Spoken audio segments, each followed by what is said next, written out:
I don't know about you, but I just figured if I need this much encouragement, I'm probably not the only one. So let's gather some brothers and sisters together and let's encourage one another. Let's lift one another up. There's nothing mind blowing or new or innovative. Well, it may be, but the big win today is just to encourage one another, give some perspective, and give some practical tools that we can take away. As some of us are planning Easter, Good Friday services, some of us are navigating this season in many different ways. So just want to come on and encourage you. So there'll be Q&A, so classic preaching masterclass style. We'll have some content from some of our faculty. They'll give just kind of brief presentations, present some thoughts, some encouragement, some perspective, and how the Lord's been speaking to them in this season. And then we'll have over in the chat, there's a chat section. Most of us have probably been living in these squares on Zoom for the last 3 weeks. We probably tired of seeing folks in squares, but just in case you're not familiar with how it works, over in the chat section, put your questions over there. We've got our PMC host navigating those questions, taking those, and they're going to set them up, and they'll answer questions along the way. So if you have questions along the way, jump in and do that. We'll have multiple sections of Q&A. So if we don't get around to it on the first time, we'll hit it again several times to get perspective. The layout of the day is we'll have someone speak, then we'll talk to them a little bit, get a little Q&A, and then we'll have someone else. One of the things that I'm really excited about is we added a worship dynamic. One of the guys in the PMC Facebook group said, Albert, would you please have worship leaders talk to our worship leaders? So if you're a worship leader, thank you so much for jumping on here. What we do together is our work and our gifts are so tied together. The preaching moment, the worship moment, and how we work together and how we go forth. The worship goes forth first. So I think it's a worthy conversation that I'm looking forward to having. Pastor Erin Lindsay, I should probably say Pastor Grammy Award winning Erin Lindsay, who's been living in the world of worship for the last, 20 something years. A lot of the stuff that we sing on Sunday morning, he's shaped and formed. He's going to come and he'll be a part of our lineup today as well. So as we get started, let me pray for us. Everyone, if you would just keep your page on mute. That'll help us with sound and making sure that we can hear one another well. You can keep everybody on mute. That would be really good. Like I said, most of us have been doing this all week long. This is our 100th Zoom meeting for some of us. So I appreciate the grace. Let's pray together and let's open up our time. Father, thank you so much for this great ability to gather together. Thank you for these leaders. Thank you for the voice of the gospel that they carry. Thank you for their gifts, and thank you for how they're stewarding their gifts for your glory. I pray that you'll give us wisdom, give us insight. I look at this time as brothers and sisters gathering together to encourage one another in God's word, to equip each other to go forward and to continue to be strong voices of the gospel in this season. So, Father, would you be with us? In Jesus' name we pray. Amen. Amen. Dr. Labberton is going to come on first. Before I invite him to lead us in a time in the word, there are just a couple of things that I just wanted to say about the preacher's voice that I think has been so crucial for me, and that I pray it would inspire you. There are three things that we need in this season to really embolden and empower the preacher's voice in the midst of crisis. Number one, this has been these two words I've held on to in the last 3-4 weeks more than anything else. These two words, literally, brothers and sisters, have been holding me together. It's a really, really big deal. And these two words were given to me by Pastor Ray Johnson from at Bayside. He's just said one of the most important things you can do as a leader, your most important job, your number one job, is to stay encouraged. When I tell you, those words have never been more true in my life. Stay encouraged every day. I don't know how y'all are, but here's the thing. The preacher's voice is no good if the voice isn't encouraged. The preaching voice is no good. If that voice isn't encouraged, it's going to weaken the voice. I go through about 3 or 4 emotions, it seems like, every day. I have moments of creativity. I have moments where I'm inspired. And then I have moments when I'm sad and discouraged. Usually those sad and discouraged moments come around the CNN daily briefing where I just sit and watch what's happening in the day. And as I watch that death toll get higher and higher, as I see the reality of the impact of Corona, it gives me a healthy dosage of sobriety, lest I sit on Netflix all day and write sermons all day and not realize the burden that people are carrying around the country and around the world and the impact. By now, statistically, we all should probably know someone that has it. Maybe some of us have it. And I don't know about you guys, but we're starting to get the calls where people are passing away from it. It's sobering. And now's not the time to check out and go into some denial and run away from sadness and run away from encouragement. We need to walk through sadness and walk through discouragement. So staying encouraged is a really big deal. How do you keep yourself going? Your voice is the voice of hope. Every phone call you make, you're encouraging somebody. Every sermon you write, you're encouraging somebody.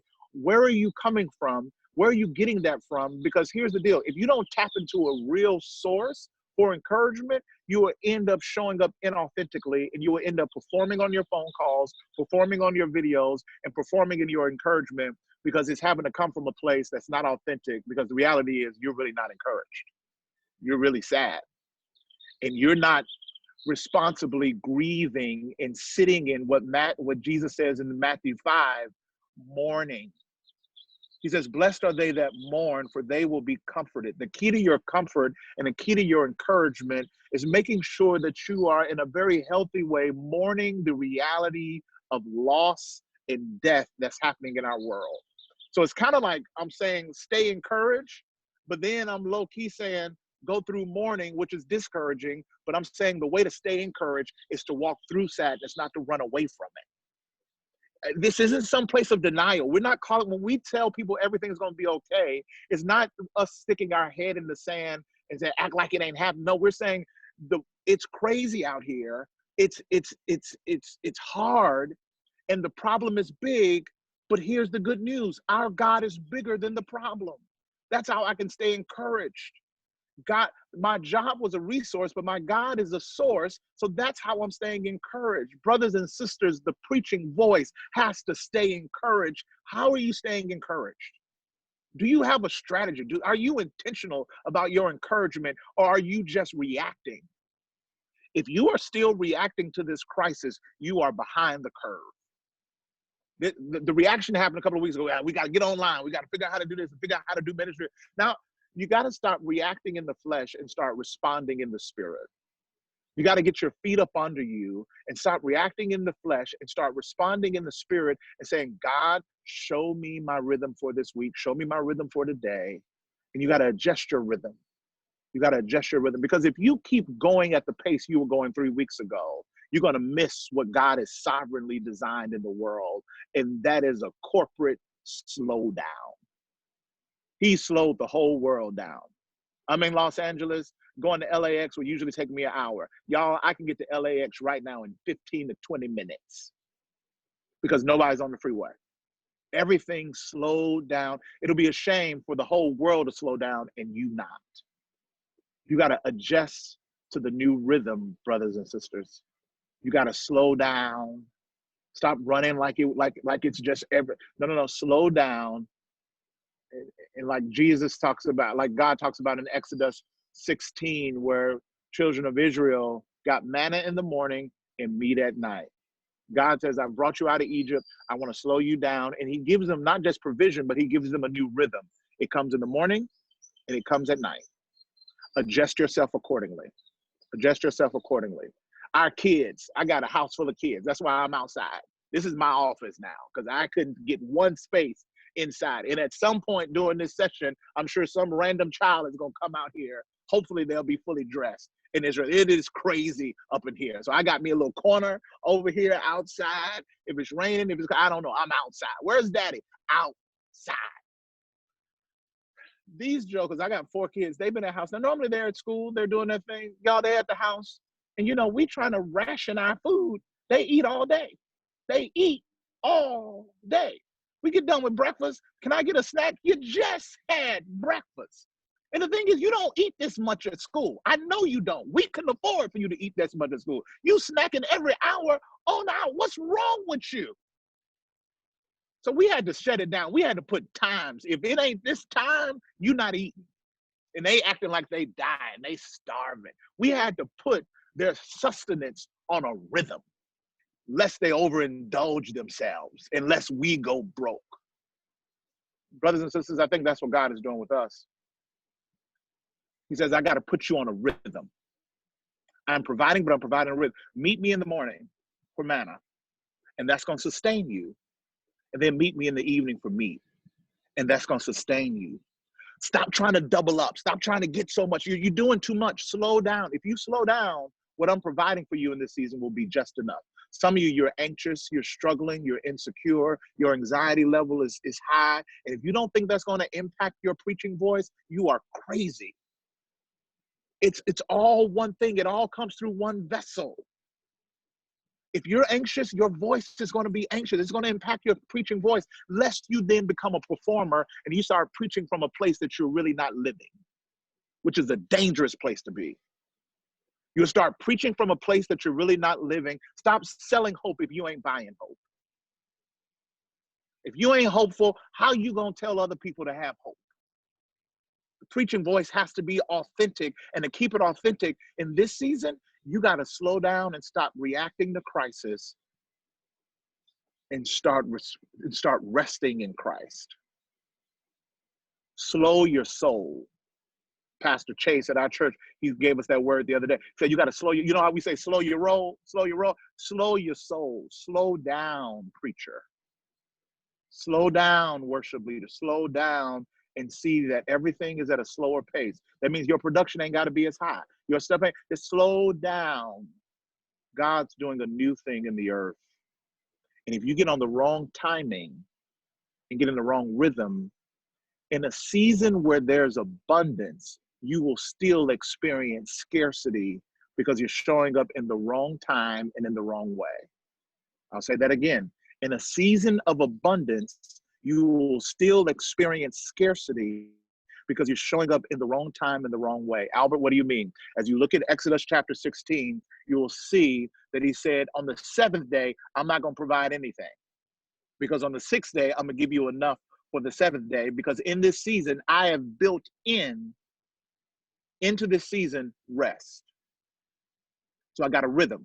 Morning, night, 6 days, seventh day off. That it's a rhythm. It's a rhythm. And if you don't get aligned with the kingdom rhythm, you will show up and there'll be nothing.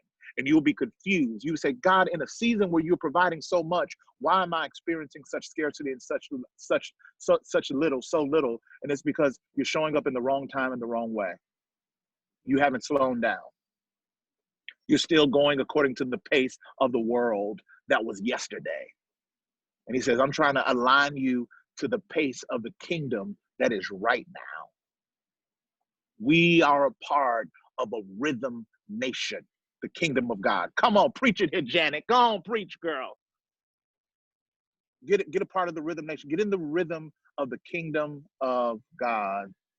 And this is how you stay encouraged. You got to stay encouraged by getting in rhythm with what God is doing in the earth. Number one, to stay encouraged, slow down. Slow down. Slow down. Number two, to stay encouraged, meet God in the morning and meet him in the evening. Meet him in the morning and the evening. He's providing for you. They're in the desert in Exodus 16, but it says when they looked up in the desert and they saw the glory of God. Y'all, the glory of God is in this season. And the preacher's voice needs the glory of God. The preacher's voice needs the glory of God. So slow down. Slow down. Meet God. Meet him in the morning. Meet him in the evening.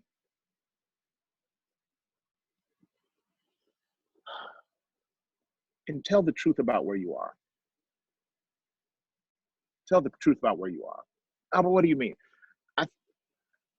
It was out of Egypt. The children of Israel are there. And they were just honest about the stuff that they loved in Egypt and that they missed.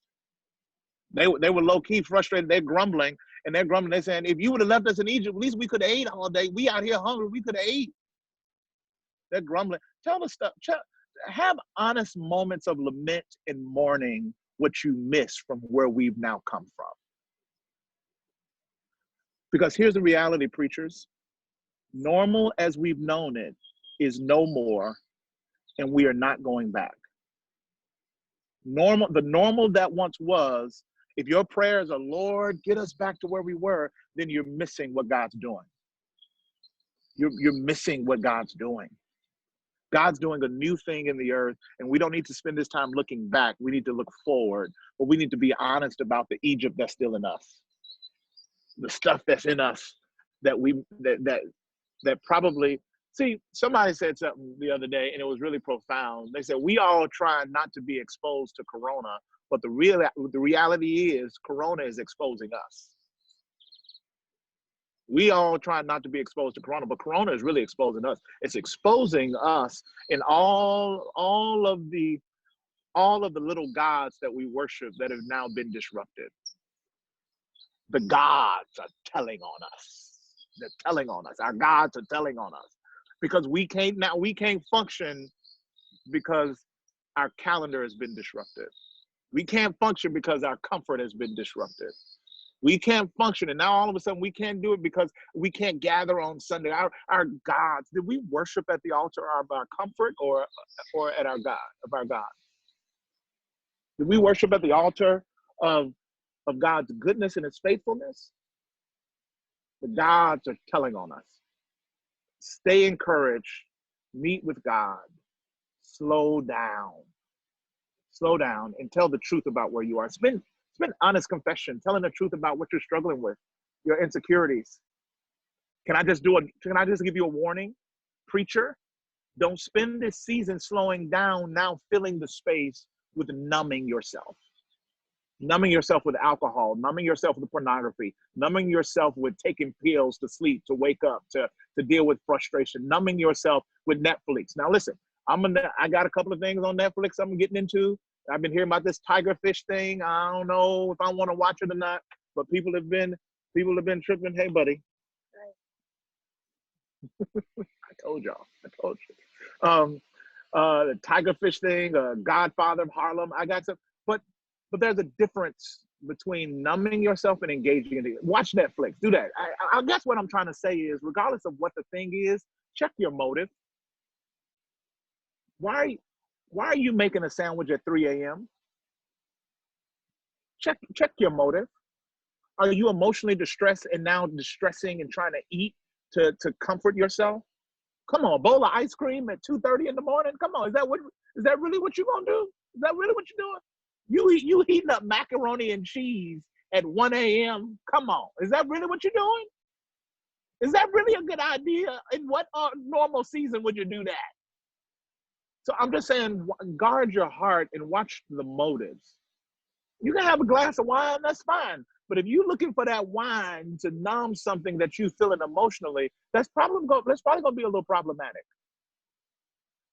It's probably going to be a little problematic. My wife just texted me and said, am I calling myself out? Yes, I'm calling myself out. Yes, I made a sandwich. I had 2 hot dogs the other night at 2 a.m. Yes, I confess my sins. Now, wife, get off my thread up in here. Calling out. Yes, I'm confessing. I'm developing my preaching voice by confessing. That's what I'm doing. It was 2:30 in the morning. And I got 2 hot dogs and some Lay's barbecue potato chips, and it blessed my life. I'm not even gonna lie. It was good. It was delicious. I was burping for 3 days, but it was delicious.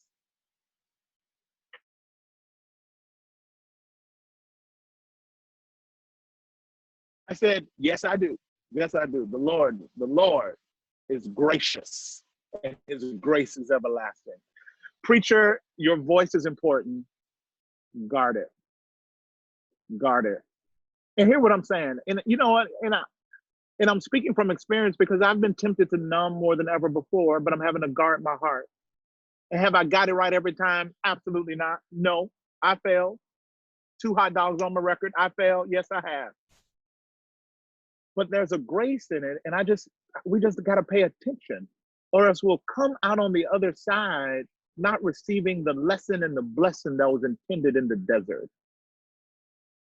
Did y'all get that? There's a blessing in this. God is too good. He doesn't waste pain. T.D. Jakes says this all the time. God does not waste pain. So this disruption, he's not going to waste it. This devastation, he's not going to waste it. The amount of loss of life, although devastating and hard, God has a miraculous way of working it all for his good and for his glory. I don't know how he's going to do that. It is not my job to figure it out. That's a job too big for me. But I know to trust the God who's been sovereign, who's been on the throne since the beginning of time, and will be there through the end of time. I need to trust him in moments like this. I need to trust him with my heart. And in this season, don't run to things, run to God. Don't run to alcohol, run to God. Don't run to sex and inappropriate relationships, run to God. Hello, and here's somebody. Now ain't the time to run back to bad relationships. It was a jacked up relationship when y'all broke up. It's a jacked up thing now. And all of a sudden they ain't changed. They the same person. Don't run back because you bored. So spend time having honest conversations with God. And I'm telling you, he says, blessed are they that mourn, for they will be comforted. It is in the ability to sit in ashes where you will receive beauty. It is in the reality of you having heaviness where you will be able to experience the beauty of the dance. So don't miss the ashes in this season. Don't miss the heaviness. Because if you do, then your beauty will just be cosmetic and your dancing will just be a performance. If you don't have the ashes, your beauty will just be cosmetic. And you'll come out cosmetically clean, but not transformed. And you'll come out with a dance that's based off of performance, but that's not fueled by the presence of the Almighty God. Because in order to get that, the transformation and the presence, you got to bring ashes and you got to bring heaviness. Preacher, it's going to shape your voice. Ashes helps the preaching voice become beautiful. Heaviness helps the preaching voice to dance. We need your preaching voice. We need the preacher's voice to dance, and we need it to be beautiful because you have done the hard work of surrendering in the desert. So stay encouraged. Those are just a couple of tips that I just want to open us up with in a couple of thoughts, just to kind of mark your heart and to shape the season. And that's where I've been finding encouragement. And that's where I've been finding hope. And, and a couple of hot dogs here and there. That's all right. The Lord is gracious. The Lord is gracious. So I'm going to welcome up a man that has been such an inspiration to me and such a gift to me. His heart, his passion for God and his passion for God's people, and his passion for preachers and their voice in its development. So just words of wisdom. I just said, I want him to just come and just share words of what God's been saying to him and how he would encourage preachers and our voices in this season of crisis. So we don't have audio applause or anything like that, but just give a thumbs up, give a virtual hand clap to Dr. Pastor Mark Labberton.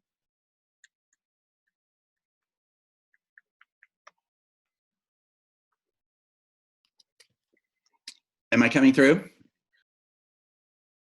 Great.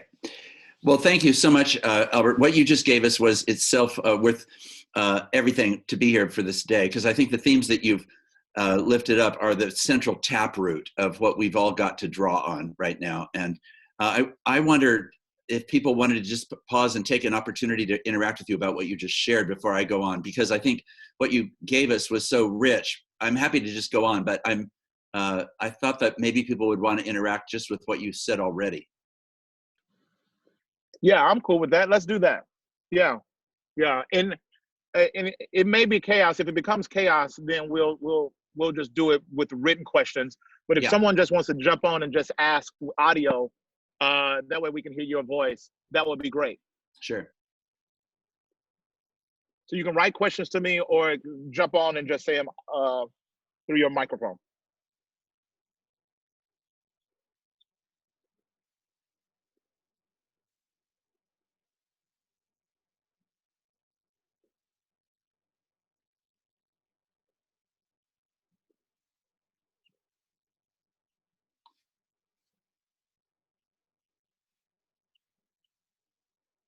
Somebody just said I ate a gallon of butter pecan ice cream.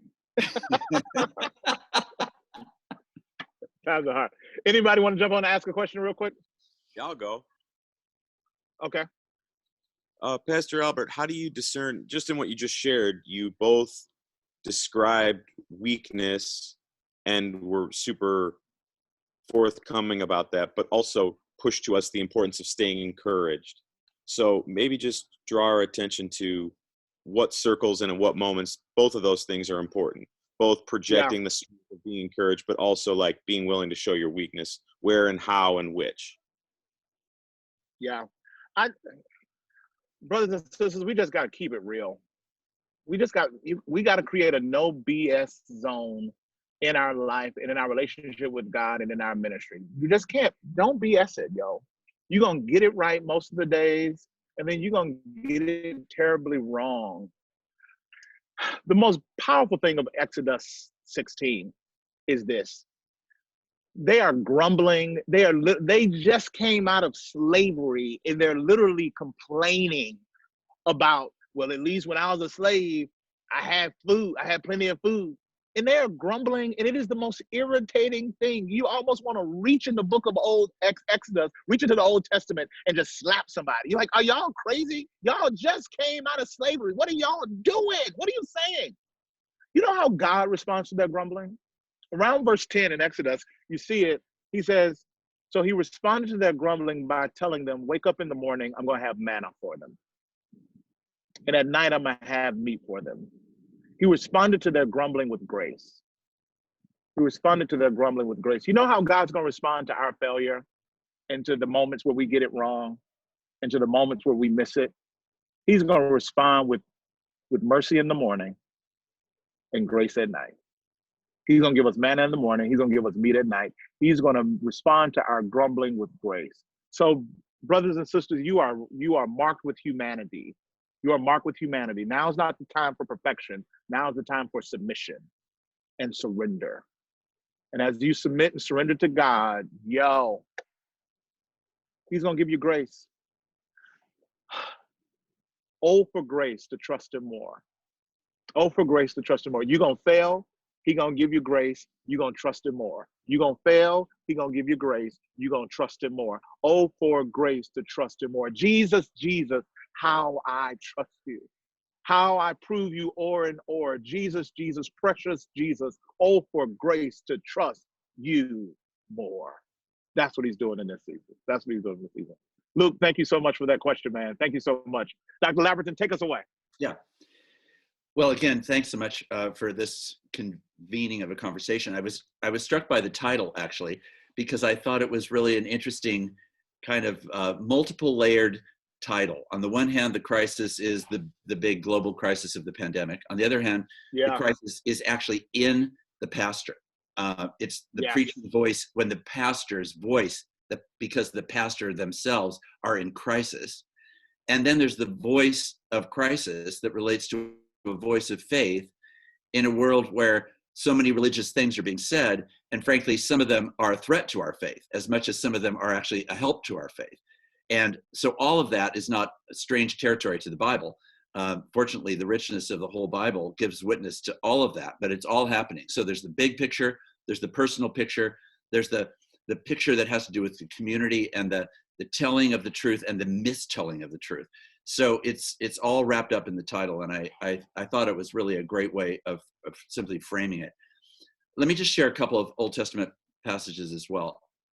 You probably know that in the Old Testament, there are two major strains of wisdom literature. One part is what sometimes is just called proverbial wisdom literature, which is often built off of the vision that if you do good, good happens to you. If you do bad, bad happens to you, that sort of vision. And in most days, in most circumstances, actually, that's what we actually rely on, that the sun will rise every day, and that it will be possible that if I treat someone well, I have a reasonable chance that they're going to treat me well, or us well, or whatever it might be. Not always, terribly unevenly, lots of injustice, but there's a sense that in many ways that approach works until it dramatically does not work, which is what the countervailing wind of the other side of wisdom literature in the Old Testament is about. And the book that I want to focus on today for just a moment is, of course, the book of Job. So Job is going along, he's the good person doing good, and all of a sudden cataclysm completely destroys his whole world. And now he's asking relentlessly, why, oh God, has this thing happened? And he's asking it for an existential reason, his own personal reason. But I think today we can think about it on a personal scale. We can think about it in relationship to our churches. We can think about it in relationship to our nation, or really to the whole world. We were going along and things were far from being the way that God had designed them. But all of a sudden, cataclysm comes in a way that is, as so many voices have said, is almost unmeasurable and unprecedented.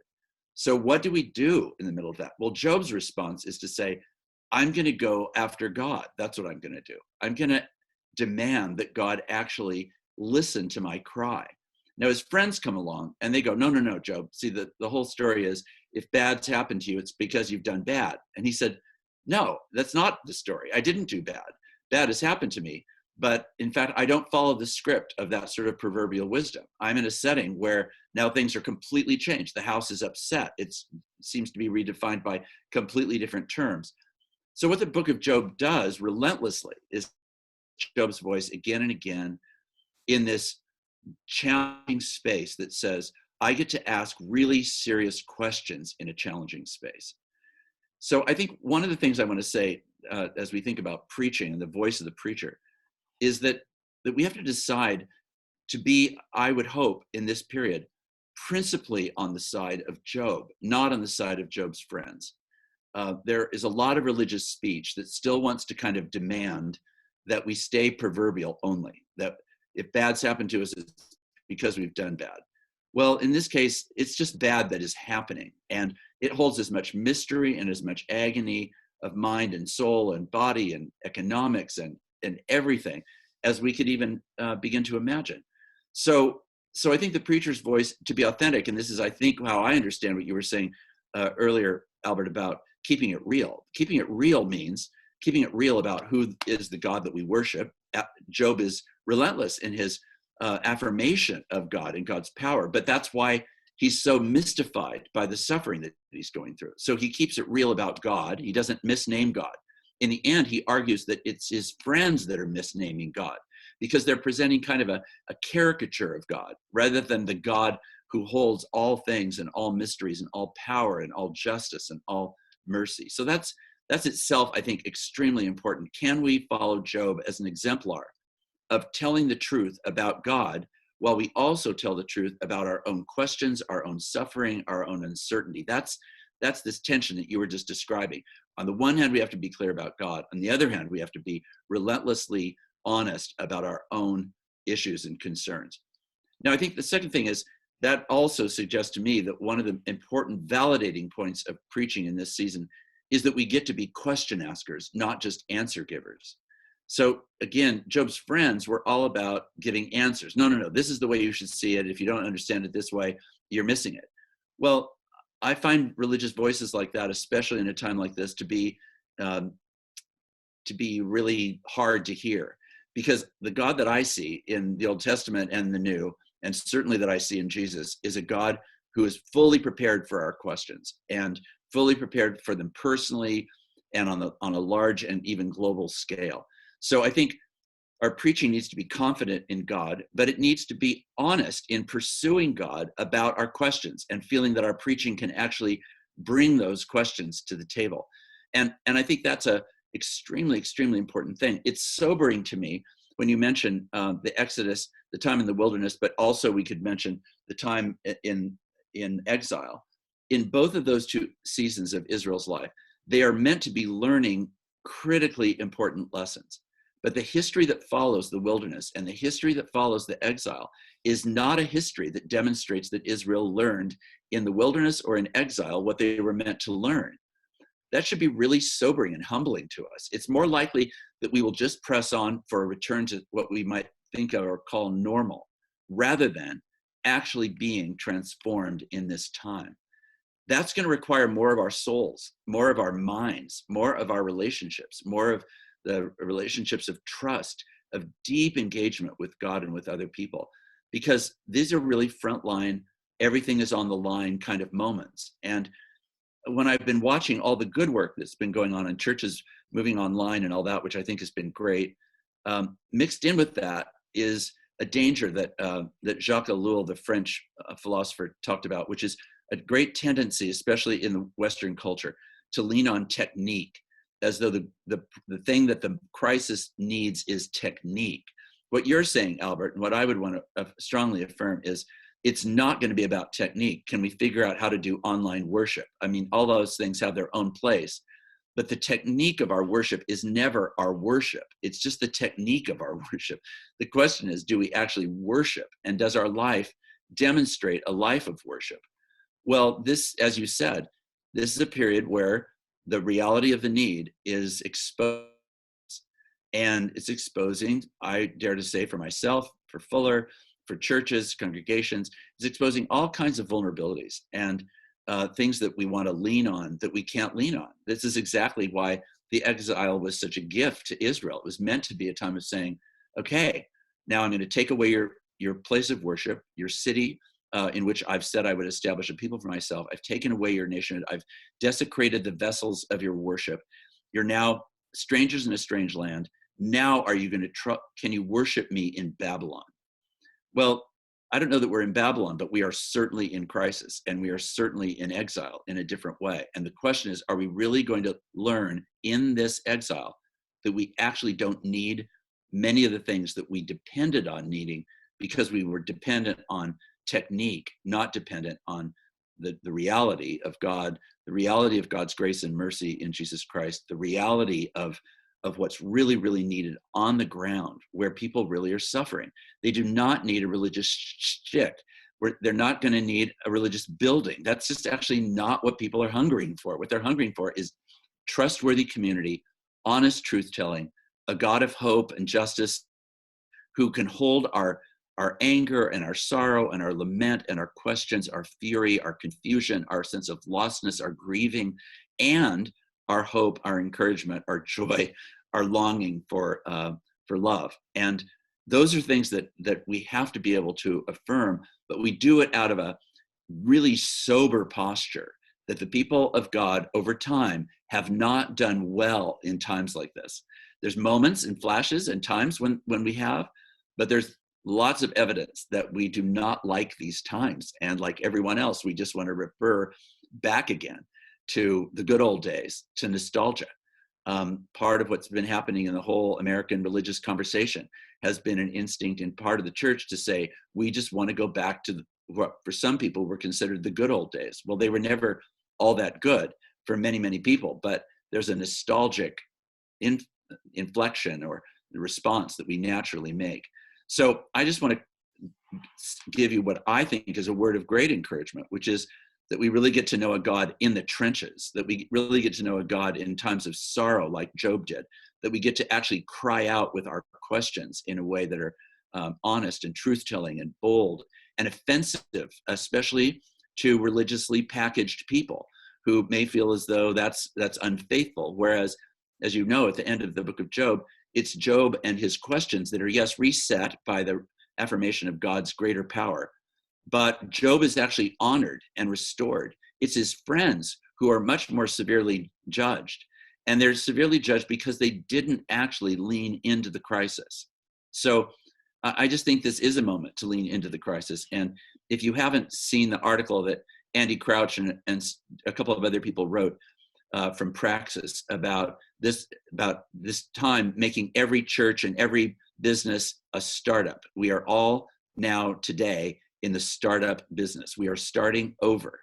And that's starting over, whether it's in the wilderness, whether it's in exile, whether it's in coronavirus, we are in a period of needing to start over. And that means starting with first order priorities. And I think that's what I was hearing so much in what you were saying, Albert, and it's what I'm trying to affirm as well.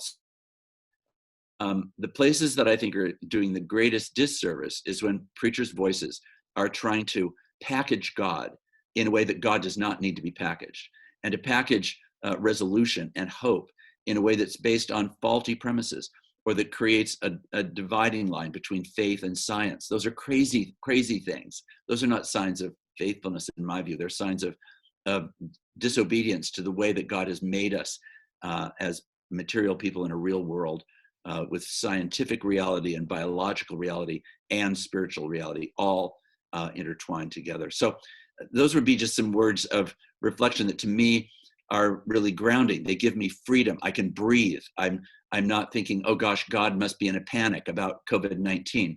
Clearly, no such thing is true, and neither should we be. But it's not because we don't take it with full visceral seriousness. It's because, as you said, we believe in a God that is greater than this crisis. So let me just pause there. Thanks, Albert, for the chance to share a few thoughts.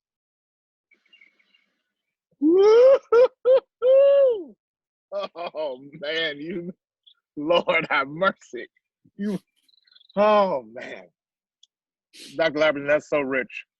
It's so profound, so encouraging, and such great preaching material. Like, I'm going to preach 3 of those things you just said.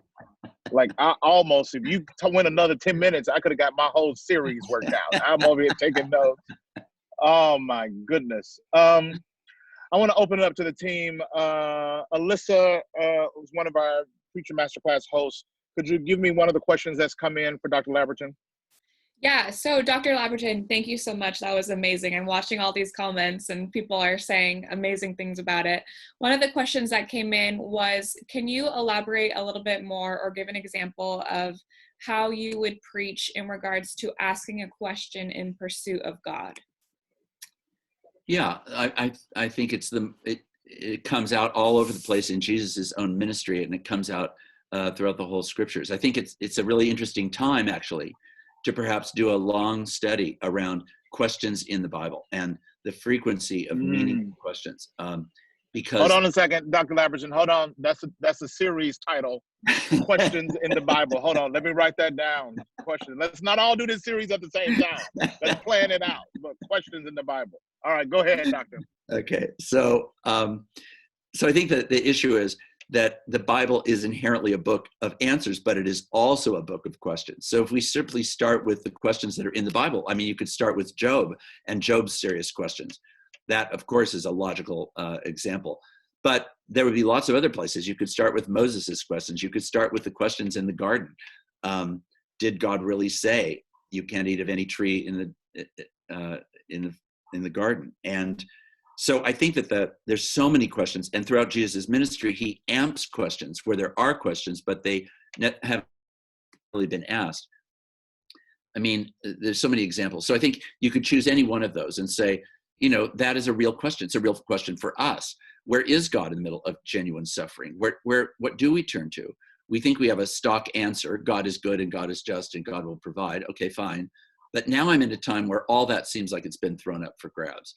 I think the preacher has to identify with those questions and not let themselves be set up over and against the questions as though it's beneath a real believer to also be a real question asker or even a real doubter. I think that it's always both and. We're believer doubters.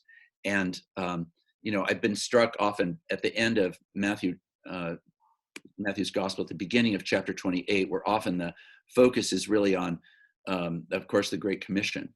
It's right before that the text simply says 2 really, really remarkable things. The first is, and then Jesus gathered with the 11, the wrong number. That was not supposed to be the case. It's less than would have been designed and was intended. And secondly, Jesus gathered with the 11. Some believed and some doubted. And in Greek, it's even more intense than that. It's like some believed and doubted. Well, it's to 11 believer doubters that he gives the Great Commission.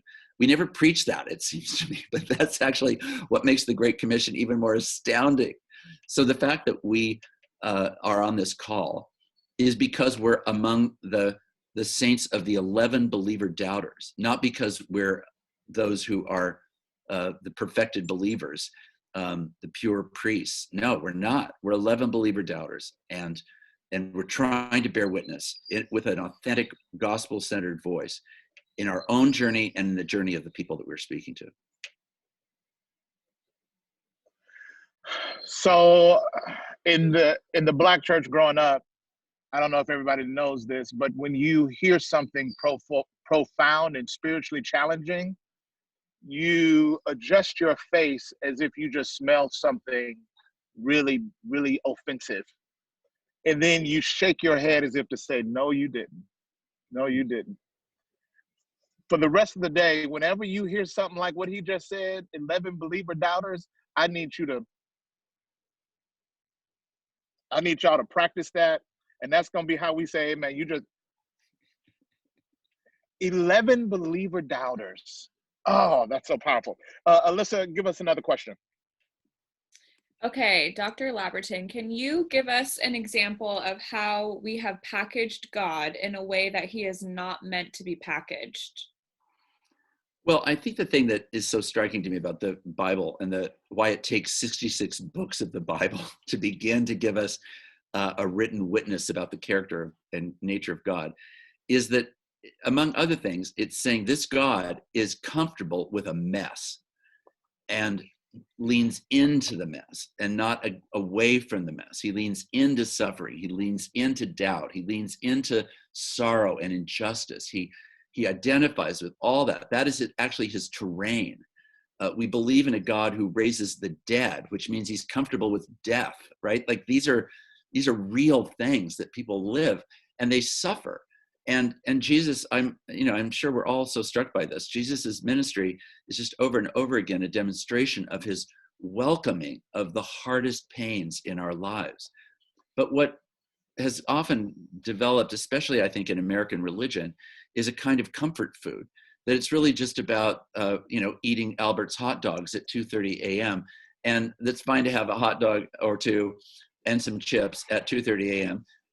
It's just not a gospel. That's the problem. If we think it's a gospel, and if the gospel starts resembling a gospel that's as consumable as that is not the gospel. That is a charade. And we packaged it because we know people like hot dogs and potato chips. And if preaching and the gospel ministry that we're doing it feels like it's offering that, like offering people cheap food, then it's really not an honoring of God. This is where I think we're not authentically witnessing to the Bible or to the suffering of Jesus, which we've packaged away from suffering, right? We've tended to exclude the suffering gospel from the gospel. And if we do that, we have no gospel. So the whole point of the gospel is that we know a God who suffers, but a God who in that suffering does something for us that it can be transformative. Now that's where I think the next danger lies. Are we really identifying a God as a God who understands, empathizes with, enters into, shares our suffering? But then the other side is, once we've said that, then we have to be very careful about what we're going to say about the next move, because it's right there that we can also get in danger, where we start packaging hope as a quick fix. Well, it's not a quick fix. It's a journey. It's a long journey. It's a long journey of transformation. And there are immediate ways that we can often experience that. I've experienced that gratefully throughout my whole Christian life. Amazing breakthroughs at singular moments where God has absolutely demonstrated his presence and power. But it's also the case that we are on a long journey. So if we're offering a hope as a quick fix, then it's not really the hope that the gospel is talking about, which is a much longer, deeper, transformative thing. We often think that people aren't going to like that. Well, no duh, they're not going to like that. I mean, the evidence is that the people of God don't like that, let alone people who are not yet believers liking that. I get that. It's just that is the character of what God's doing. It's a long journey of recreation. It's not a quick fix. So I think, in all of that, there's just this incredibly important sense of being able to stick with people and say, God will and is now bringing you hope. And it is a journey. It is hope for a long journey, and it will take time for that reality to unfold in our lives, rather than setting people up for thinking that this is sort of in my craw these days, that in the name of Jesus, we're going to meet in a church setting because we believe Jesus is greater than the coronavirus. Absolutely, Jesus is greater and more powerful than the coronavirus. But to do that is, to me, a test. It's an example of testing God. It's like, only slightly perhaps less dramatic than snake handling, as a demonstration of being, quote, true believers. Well, that's a charade of Christian faith. The deep journey doesn't look like that. The deep journey is justice and mercy and kindness and faithfulness and transformation of character and mind. And anyway, you go on and on, but you get what I'm saying, I hope. No, that's great. I've got my full series worked out. I'm working on the title.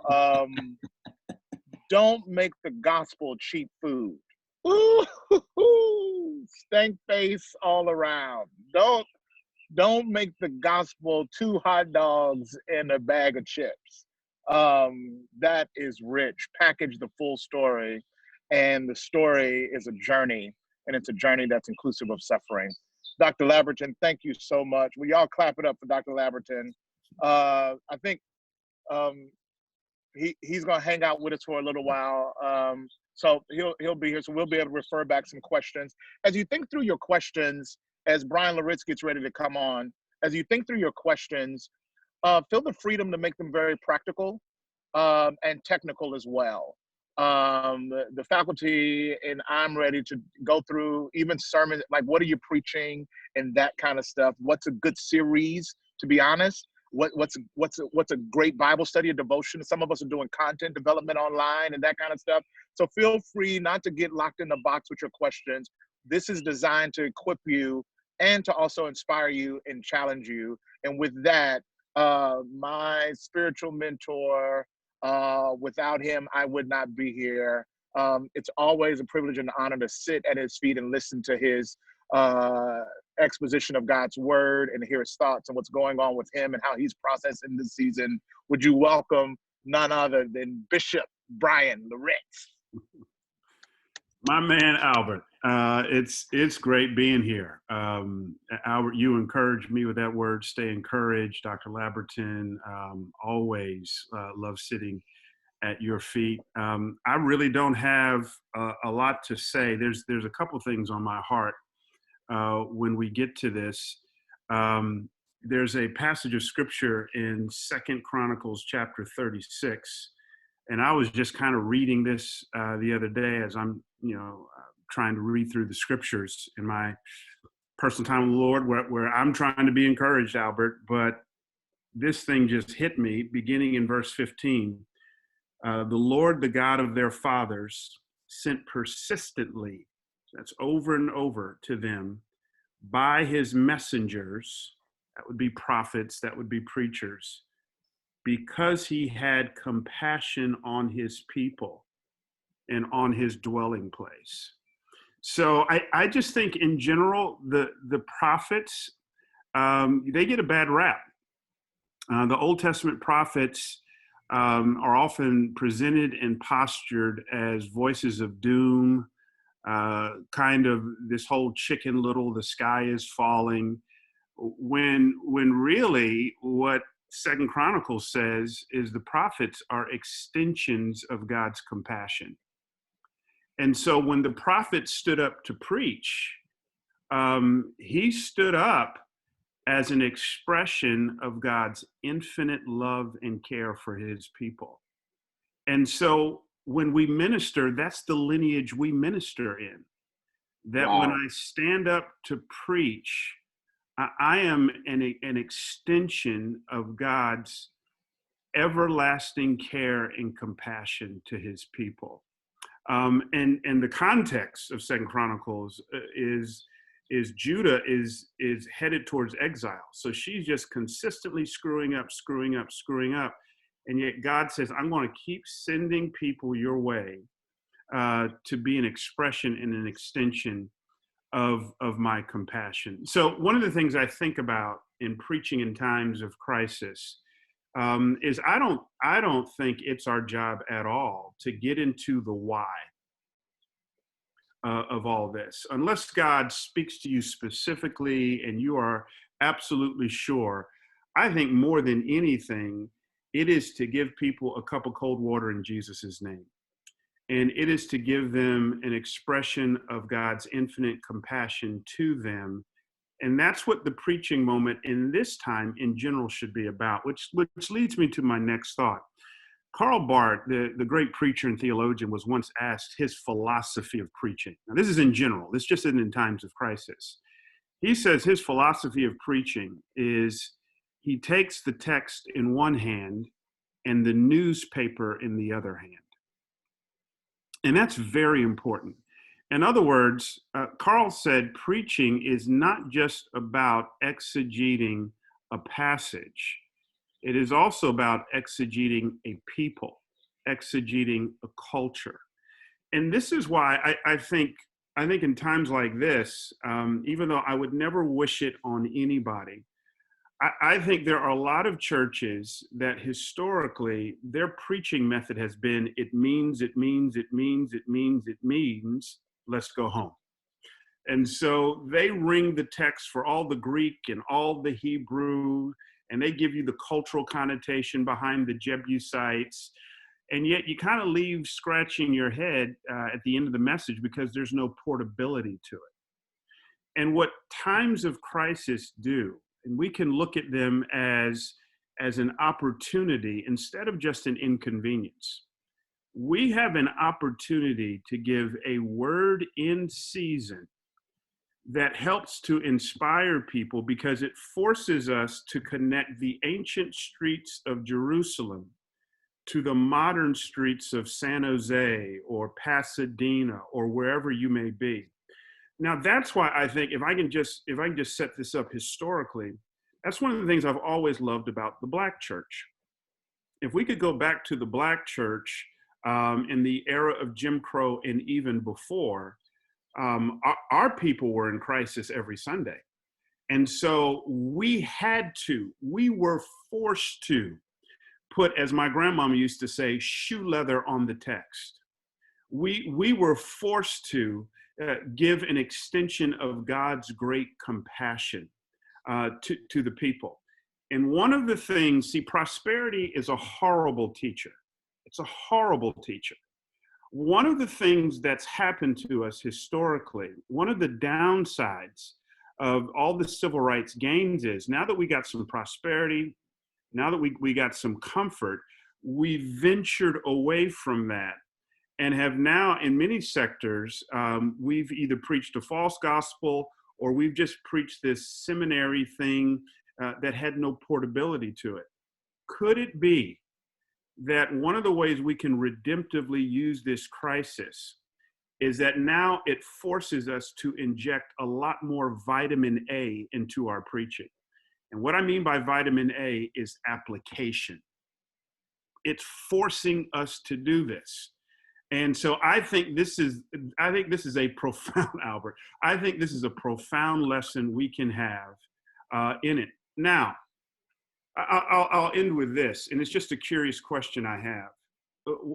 So I've been talking about believers, those who come to church. One of the things that's disturbing to me is, I think historically, if you looked at the church in times of crisis, so if you go back to World War I, World War II, other times of crisis, even as recently as 9/11, there were still sectors of the culture who weren't coming to church, who were asking the question, could this be the end times? What is God saying? I don't know about you. I'm not hearing the culture asking those questions now, which is very interesting to me. And I think it points to the secularization of the culture in which we live. Anyway, that's all I have to say. And that's all I wanted to share for my few moments with you guys. Wow. That's that was so profound and so helpful, Bryan. I know I got a couple of questions. Alyssa, do we have any already queued up? You got a question? Yes. Okay. Do you think it's okay for us to search through the Bible to help us address what's happening in the newspaper? I have always struggled with whether that was okay or not. My reflex reaction is to stay away from that. If you look at church history in general, one of the beauties of Christianity is from day one, when earthquakes hit the Roman Empire, when plagues like the Black Plague hit, it was Christians who were first on the scene, who were putting themselves in harm's way, and whose biggest voice was the voice of love. You know, it can be it can be damaging to the witness of the church to sit and say, this is why this is happening. I would rather the church take the posture of showing up and delivering meals, like my friend Bryan Carter in Concord is doing down there in Dallas, to senior citizens. I think that's the posture we should have. It's like I still think of Michael Jr.'s words, not just telling the story, but looking for opportunities to be the story. And this is a great time for the church to be the story in a way that points to the greatest story, and that's God's story. That's good. Dr. Labberton, were you about to try to lean in and say something, or did I miss your? Well, I just think what Bryan said is so important, and I do think it's exactly right that people want to see and taste and feel the gospel, and then our words really have an authenticity to them. But absent that, it can feel like so much air, and that's where I think I stand with what he just said about not chasing the moment of the newspaper headlines. But when Bart said what he did about the Bible in one hand and the newspaper in the other, he was, facing World War II and all the realities of Nazism and everything else that was going on. And I think those be deeply aware of what's happening. But then in the end, what we have to offer is not new headlines of that sort, but instead, what is God doing in the midst of all of that? And how do we seek and find God? And how do we demonstrate? So I just wanted to affirm that. Thanks very much, Bryan. That's good. Bryan, could you help us? Some of us are youth pastors, so we're delivering messages online and devotionals and stuff like that. Some of us are having to carry the weight or a part of a team that's doing the teaching on Sunday.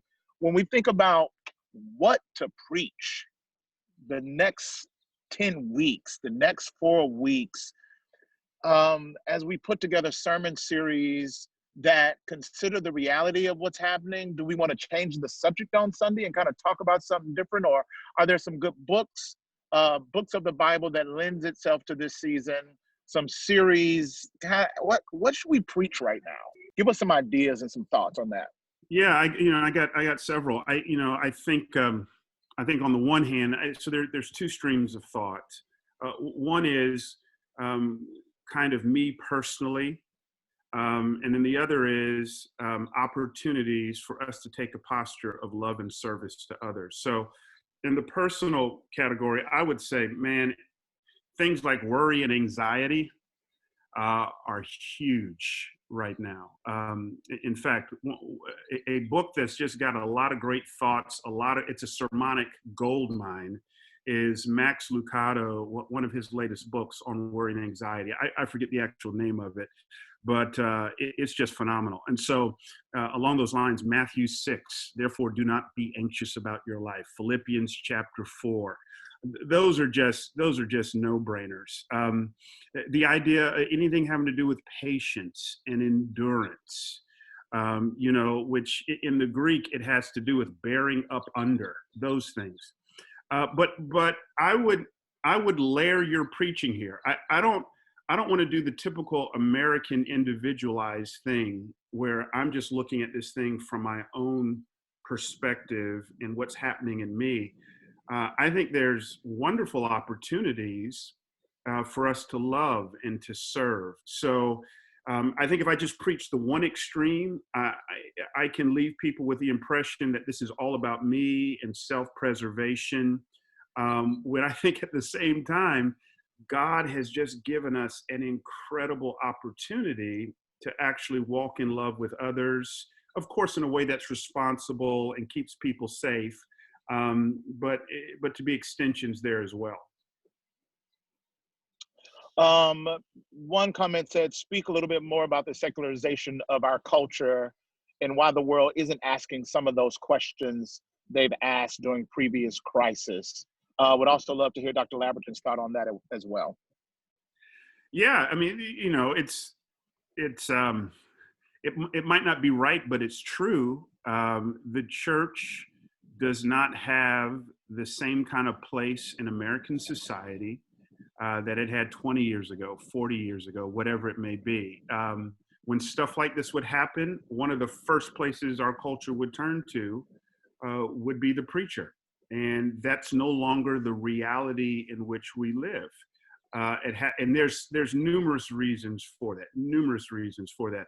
But it's the secularization of society. So I also think, now, Albert, I'm sure you're doing this. I'm sure all kinds of preachers are doing this. This is a wonderful time to kind of audit your ministry. And I'm not talking financially, but if a church emerges from the coronavirus pretty much the same, doing ministry the same that they did pre-coronavirus, we've missed it. We've missed it. And so I think God is teeing up to us and hand delivering to us through all of this shaking experience, an opportunity for us to go, how do we reach this increasingly secular culture as a result of what we're going through? And I'll leave that. Those conversations are going to look different in California than they do in Ohio, so on and so forth. But we have an opportunity to kind of come out of our cocoon and emerge differently, and to rethink ministry in general. Mm-hmm. It's good. Dr. Labberton, any thoughts on that? Yeah, I really like that, Bryan. I think the only thing I would add is that I've always loved the title of one of Brenda Salter McNeil's books. The book is good, and I especially like the title, which is simply A Credible Witness. I think that's what is always needed, right? A credible witness. That phrase is different than a perfect witness, a clever witness, an entertaining witness. It's like a credible witness. It encourages and demonstrates the legitimacy of faithfulness, of credibility, of trust, right? So I think this is a moment where the church, after recent years of, I would say, especially the white church, white evangelical church in particular, in my view, struggling against and having demonstrated and revealed its weaknesses and its own inherent crisis, needs to potentially realize that, gosh, in this moment of secularization, there's an opportunity to deeply bond with a world that is sharing the same thing we're sharing. If we create a moment in which there's genuine bridge building that we enter into and trust and demonstrate, as Bryan was saying, the love and compassion of Jesus, then there's really a credibility connection. If we don't do that, if we in some way implicitly or otherwise isolate, then there's literally a credibility gap that's only exaggerated even more. So the more authentically we can live a credible faith, the more authentically secularists are going to look at the church more seriously. There's a theologian named Schleiermacher who wrote a lot of very significant things, but in one of his introduction to one of his books, he talks about the fact that he wants to speak to the cultured despisers of the church. And he wants to speak to them about the faith in a way that is responsive to being despisers of the church. We have a nation, a world, but we certainly of a lot of cultured despisers of the church. The thing that unmasks that and undoes it ultimately is an unexpected demonstration of love, a compassion, a mercy, all the things that Bryan and you have both been saying. And Albert, I got getting back to your sermon series question, every single person God has ever used greatly in the scriptures went through a period of quarantine. Every single one of them. So from the time David was anointed to be king to the actual time he sits on the throne, 14 to 16 years go by of relative anonymity. He's hiding out in caves. He's in the wilderness. There's all kinds of lament stuff that's happening. Jesus' first 30 years of his life is relative quarantine. We know very little about it. The Apostle Paul, he spends all this time in jail. That's quarantine. The prison epistles. You don't go from Egypt to the promised land without the quarantine of the wilderness. So you can just work through this quarantine motif and talk about how quarantine is necessary and how God uses it in ministry and effectiveness as well. So that's just kind of a off the top of my head preaching idea.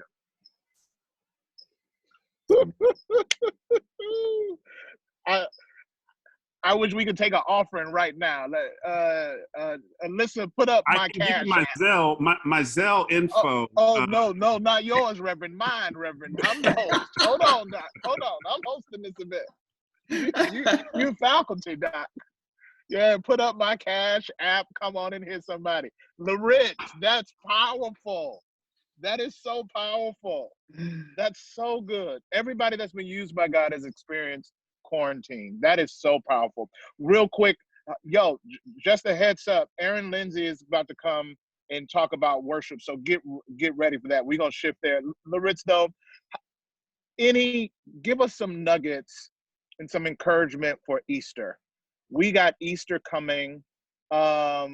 Ricky's on here as well. He's going to close us out with some thoughts later on. But Ricky, I'd love for you to chime in right here as well. Easter preparation. Do we just, what are some thoughts we should bring to the table at Easter in the midst of quarantine? Many of us on video. Can we still hoop with the organ? Do you still bring, how should we be preparing to talk to our people this Easter? Yeah, I would use that quarantine motif, and of course, in Easter, it's the tomb, right? Jesus is buried 3 days in the tomb. In fact, a great text to actually preach is when Jesus talks to the religious leaders, and he pretty much says to them in so many words, you know what, you guys can look at the weather and discern. You can look at the clouds and discern the weather. But you see me and you're off. And then he goes, just as Jonah was 3 days and 3 nights in the belly of the fish, so the Son of Man will be 3 days and 3 nights in the earth. That's the quarantine motif. But both came out. Both got out of it. So you're going to come out of it, and that's not false hope. We'll come out of this season either alive. Some of us are coming out, just like my dear friend Tim Russell, who went home to be with the Lord. That's a coming out. But regardless, if you're in Christ, you will come out. And that's what resurrection is all about, coming out of quarantine. See, I don't know. Are y'all as happy as I am? I can't tell on this screen. I can't see y'all's faces. That was a word up in here. I need some faces. Y'all, I'm sweating, y'all. I'm sweating. Yo, I'm preaching that, and I'm glad I got a Saturday night service so mine can be online first, so they won't be talking about I stole it from y'all. As a matter of fact, I'm subject to release that Thursday just to get ahead of the crowd. Quarantine in the tomb. Listen, you are not. Don't you mess around on Easter Sunday. If you are preaching Easter Sunday, you need to bring it. Don't bring some soft, passive word. You need to quarantine Jesus in that tomb and then get him up early Sunday morning. Y'all need the people need hope. Get him out and get him up. Get him up, y'all. Get him up. Ricky, come on. Give us some thoughts about preparation on Easter. Yeah, other than stealing from Dr. Labberton and Bryan Loritts without apology and not giving them any credit whatsoever. Oh, none at all. None at all. I think my text will be quarantined, but not quitting. Yeah. Come on now. Come on. All I can tell you, I'll speak later to give some substantive stuff, but where I'm going is Luke, I think it's Luke 23. Anyways, the episode of Jesus betwixt two thieves, who for me are personification of how we deal with our brokenness that life brings to us when we have a conversation with Jesus. Both thieves are broken. Both have fallen prey to the fallenness of the world and have made a mess of their lives. And here they are having to deal with the contemporary consequences of their actions. They will die for their sins. But there's an offer here for how to live on past the contemporary consequences to enjoy eternal paradise. The one thief ridicules Jesus, puts Jesus to the side, belittles him, and he obviously represents, right, a bad way to deal with our brokenness. But then there's one who seems to see Jesus suffering, bleeding, people mocking him and spitting on him. And I think he looks in the eyes of Christ, and I think he sees something that he doesn't see. And what the other thief does not see is regret on Jesus's face. And I think this guy starts putting the pieces together to say, I've got regret. This other thief has regret. This guy seems to be in the same predicament as me, but there's no regret. He's going through pain, but he still seems to have a purpose. And they start a conversation, and he basically says, everything I tried failed, but whatever you've tried is giving you a peace in this moment that I don't have in this moment for me. And you guys know the rest of the story as preachers. Jesus looks at him and says, this day you'll be with me in paradise. And the country black preacher would have said, Jesus looks at him and said, I'll see you later on this evening. And I think what I'll do for explication of the gospel, right, with a big I see you, preacher. I see you, preacher. Come on, doctor. Y'all like the way he got into his preacher voice too. He don't even talk like that. He just started saying the thief on the left side. Ah! Come on, Jenkins. Come on, Jenkins. All right, go ahead. Wrap up, Doc. Go ahead. I'll just finish it with some gospel explication, right? Some of the stuff we use all the time. I love the fact that the gospel can be grasped and embraced right now, that there's not a path of religiosity you have to follow. This man has no time to get baptized. This man has no time to pray. This man has no time to read his Bible. This man will go to paradise tonight because he turned to Jesus. That's it. That's all he did. And it was that faith that saved him. And just to give y'all a little illustration, he says, when you come into your kingdom, remember me. The word remember is a compound word. It's the prefix re, meaning again, and the root word is member, which is part. So the idea of remembering something is really not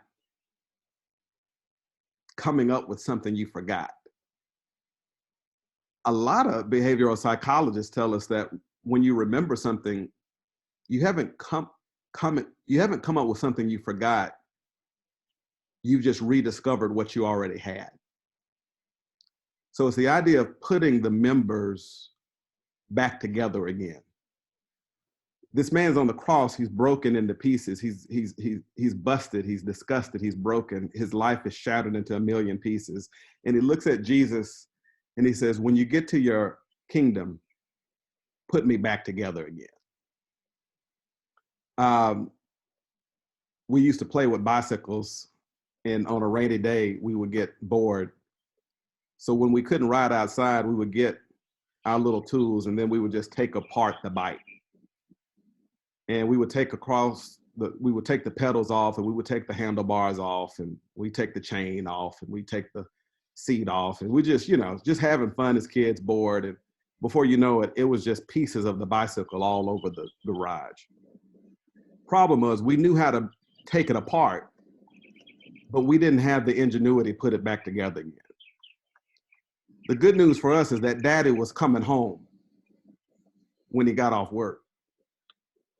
And Daddy had the tools to take the pedals and the handlebars and the seat and the chain and put that thing back together again. The thief said, my parts are all over the place, but I heard you got the tools.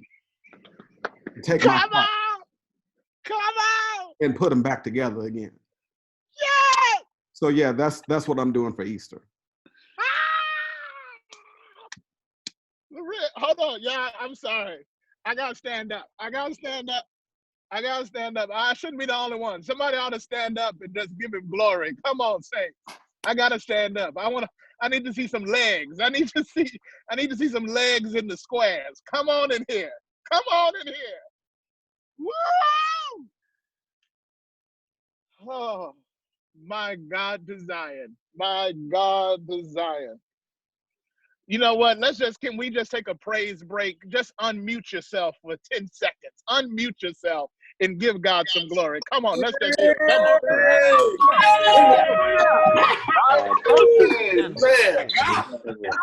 You better say that. Hallelujah. Hallelujah. Hallelujah. Somebody got on the piano. Somebody on the piano. Who got the keys? Somebody got the keys. I had to get on that piano real quick. I just had to. Is that Lindsay? Oh, that's brilliant. That's brilliant. That's brilliant. Yo, all right, y'all. All right. Compose yourselves. All right, we acting up. Let me tell you something. This is the best Zoom call I ever had in my life. I'll tell you. And y'all, the Preacher Masterclass faculty, we just got the best squad. Yeah, these guys are amazing. I hope you're encouraged. I hope y'all are getting what you need. I hope we're working through the answers. But just such rich. Y'all get ready. Easter's coming, y'all. And we need to tell the story. Quarantine, but not quitting. I'm telling you, I'm doing all of this. I'm doing it all. I got my clothes already. The preaching moment, though, at our next big gathering, I'm going to explore this more. It's really tethered and tied to the vocalists and the musicians and the artists that lead us in worship. Now, for the sake of this conversation, we know worship is a whole life offering to God. But for the sake of the conversation, I'm referring to worship as the singing moment. But we know that worship is not just the singing moment. It's a whole life offering, right? So, but and some of us, our experience has been tension between the music department, the preaching moment, and the worship moment. Some of us experience the tension. Not all of us, that's our story. But for those that are worship leaders, this segment is specifically for you, but also I think it's really important for the preachers and the teachers to hear the story and the plight and the experience of the worship leader and understand their perspective, their role, and how they engage the moment and their value and what they bring to the experience. So I just think it's just good to hear from worship leaders and people that have immersed themselves in that world as we put together a whole worship experience for our people that's inclusive of melodic worship as well as the preaching word moment of the deal. So I think this is a very valuable conversation for preachers and particularly to engage in, but not engage it in the absence of the worship leader's voice. So Pastor Erin Lindsay has not only just become personally just one of my best friends in the world, but to see his heart up close has been amazing. And to know how God has used him in the Christian church.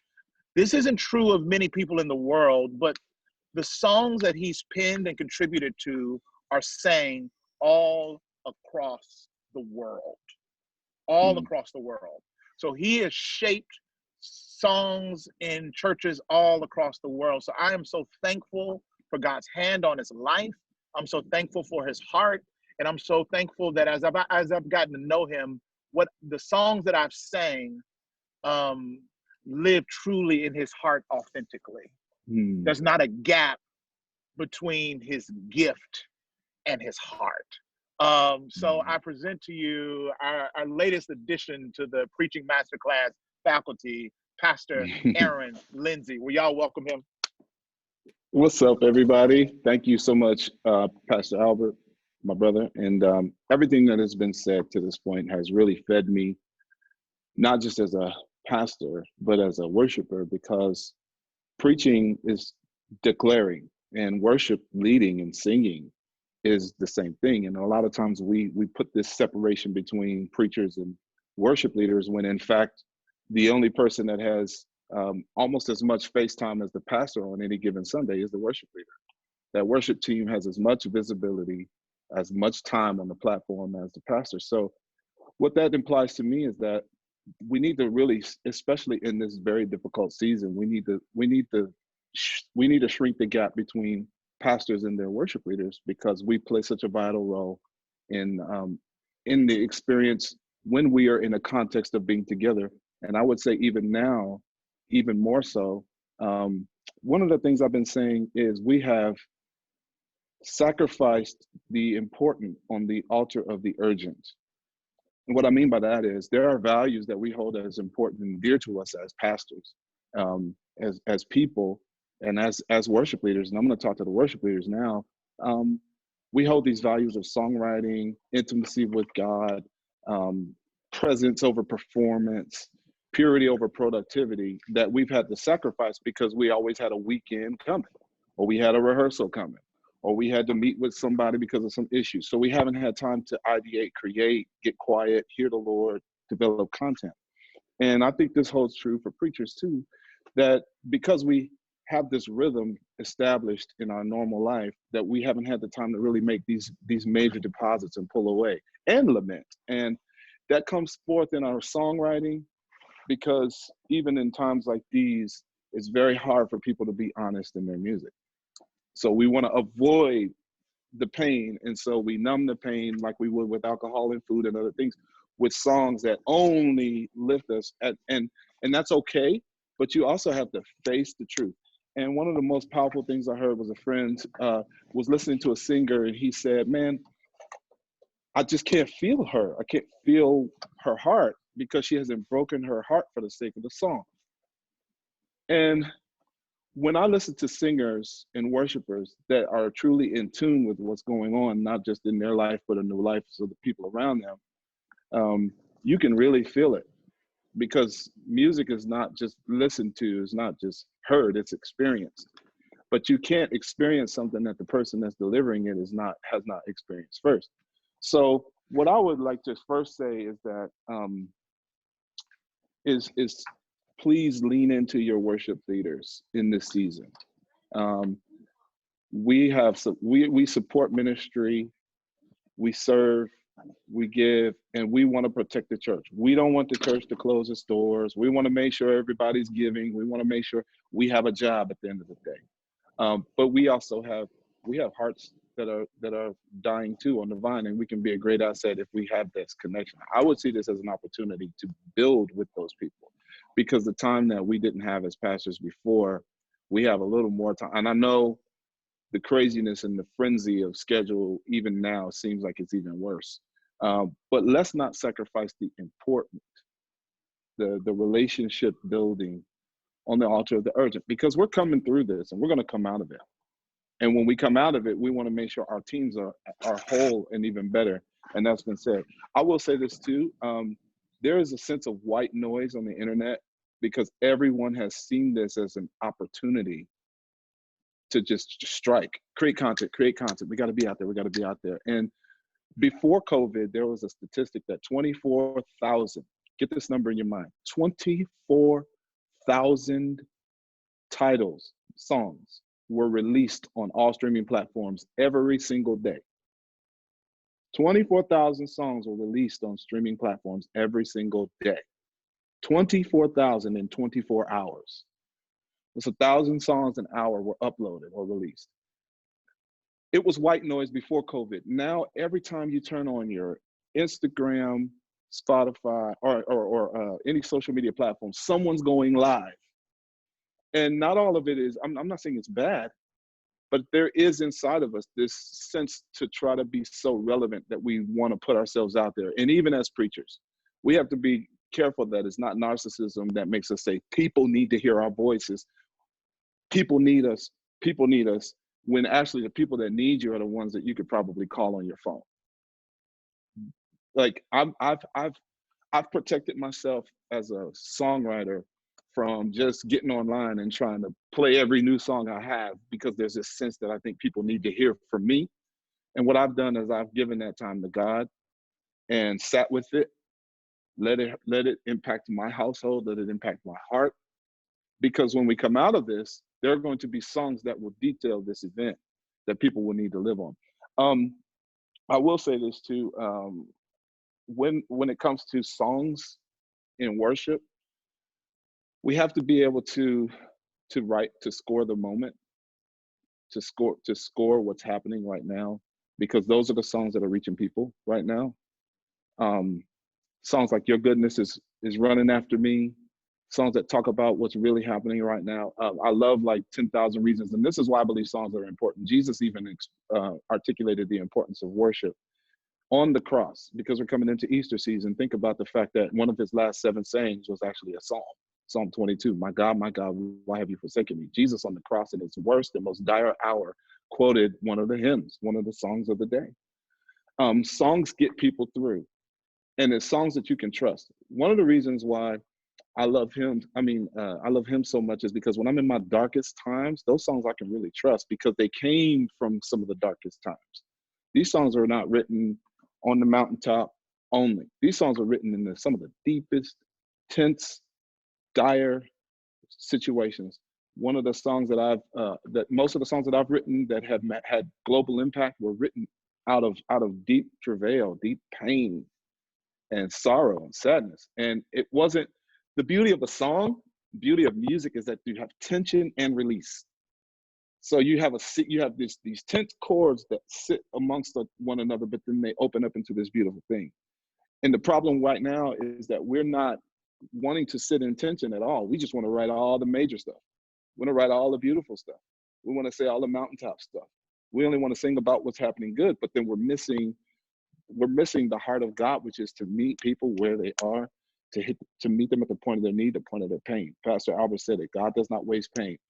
Well, as a songwriter, as a worshiper, if you're experiencing pain right now, don't be afraid to say it. I'll give you this story.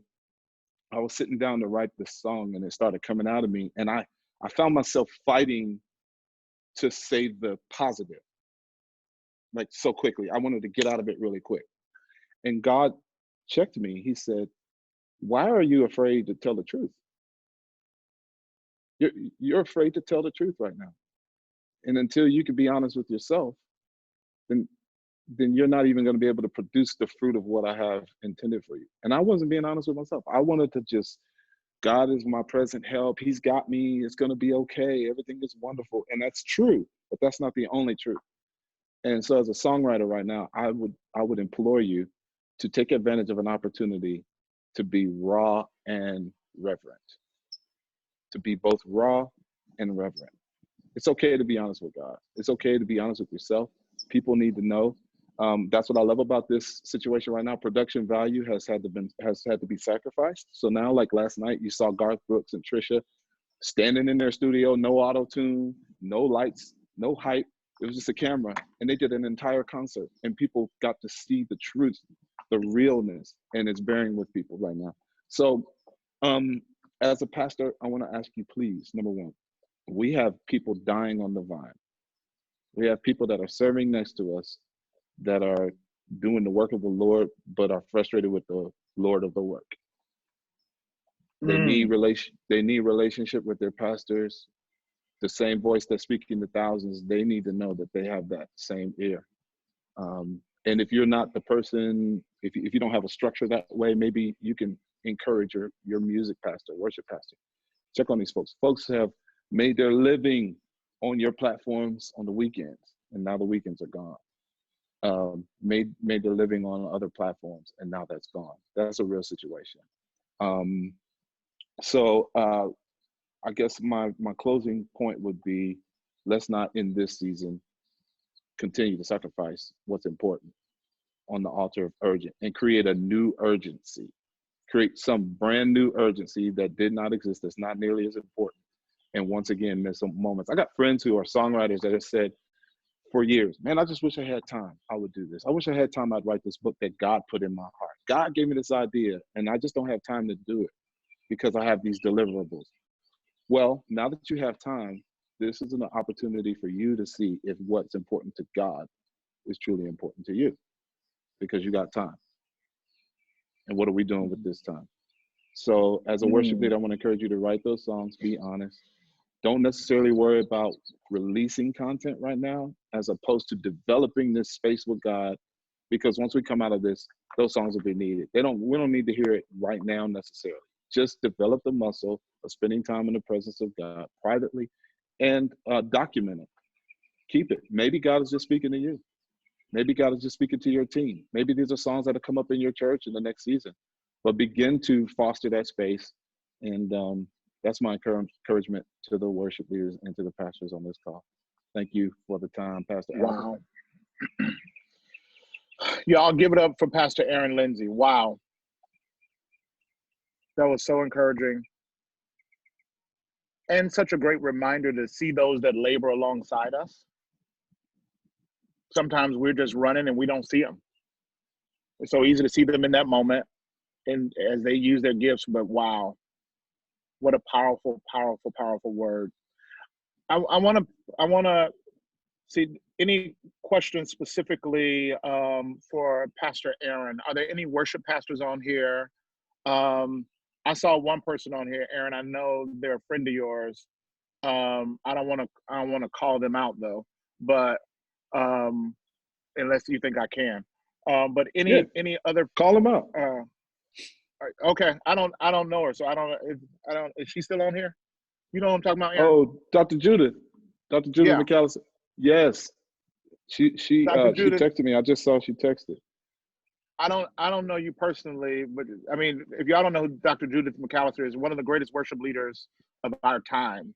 And as Erin has been speaking so profoundly, Dr. Judith, if you're still on here, I'm just wondering, is there anything that you would also want to contribute to the idea of the voice of the worship leader in this season in particular?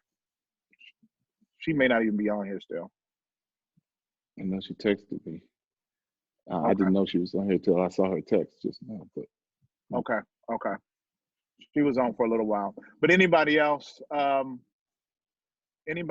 a specific question they want to ask? You can unmute yourself and just ask that question directly. I see her still here, and it looks like she's unmuted, but oh no, she is muted. She might be. Is she muted? But, yeah. All right, text her and see if she wants to contribute to that moment. Okay. Obviously, she could be listening and saying, "No, I'm not." That's why I'm not saying nothing.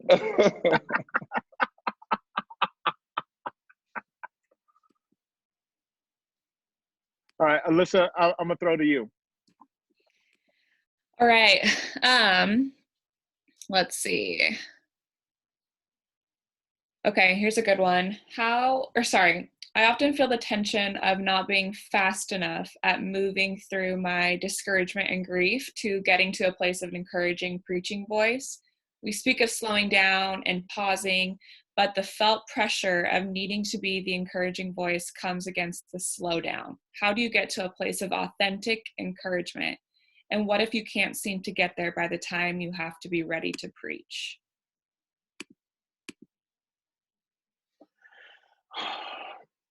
First of all, I think that's a great question. I think that's a tension that we all live in. And I think it's okay to be honest about that tension.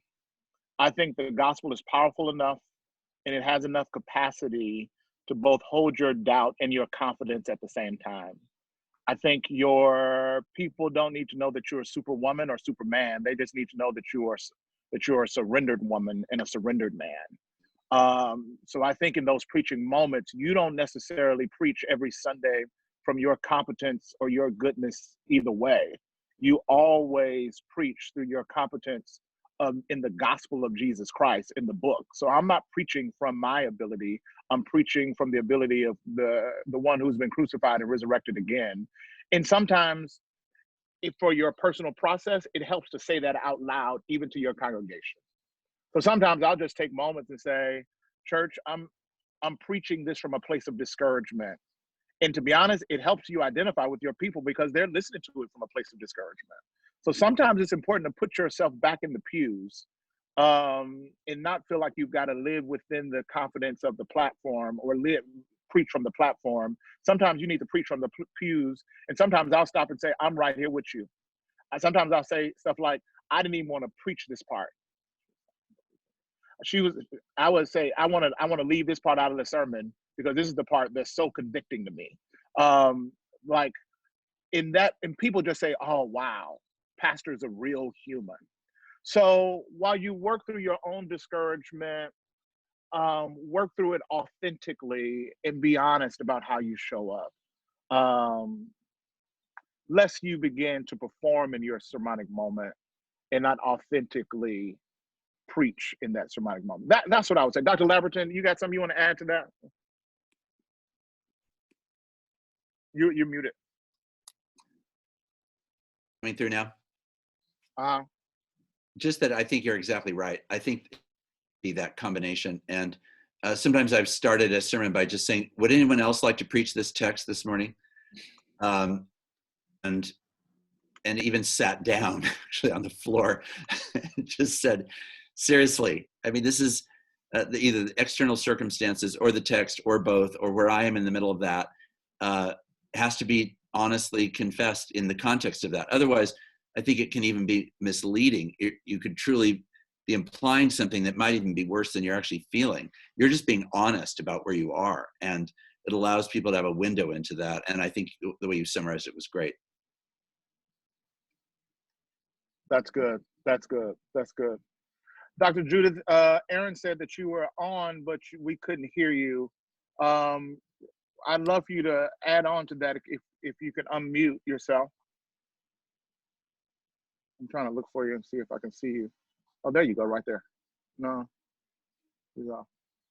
As she's coming back, Albert, one of the things I've seen you model, and most of the pastors that I know, to kind of get yourself to that place of preparedness, is worship in context to what we're saying. And that doesn't always mean like just getting somewhere quiet by yourself in a room with your hands laid out or laying down on the floor. It literally means applying music to your life that feeds that.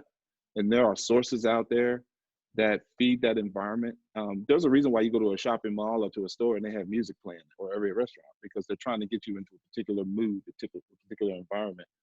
And the frequency of music affects us from the atoms up. It's an anatomical experience. It literally vibrates. The sound coming through the speakers vibrates and it fills a room. And there are soaking methods. There's like worship music that you can put on that is just basically peripheral. It's kind of atmospheric. It doesn't have a whole lot of lyric on it while you're preparing or while you're setting the atmosphere. But I feel like atmosphere is everything. And especially in an environment like now where if you got kids like I do, the environment is crazy. How do you get to a place of preparedness with so much chaos going on? One of the ways to bring a little bit of semblance of order to that chaos is either putting some earbuds in and putting on something that slows your soul down well enough so you can begin to think and process properly, or put it on in the house and watch the whole house slow down, depending on what you put on. So I don't know if Dr. McAllister was able to jump back on, but. Oh, okay, let me see. Is she on there? Dr. McAllister, you there?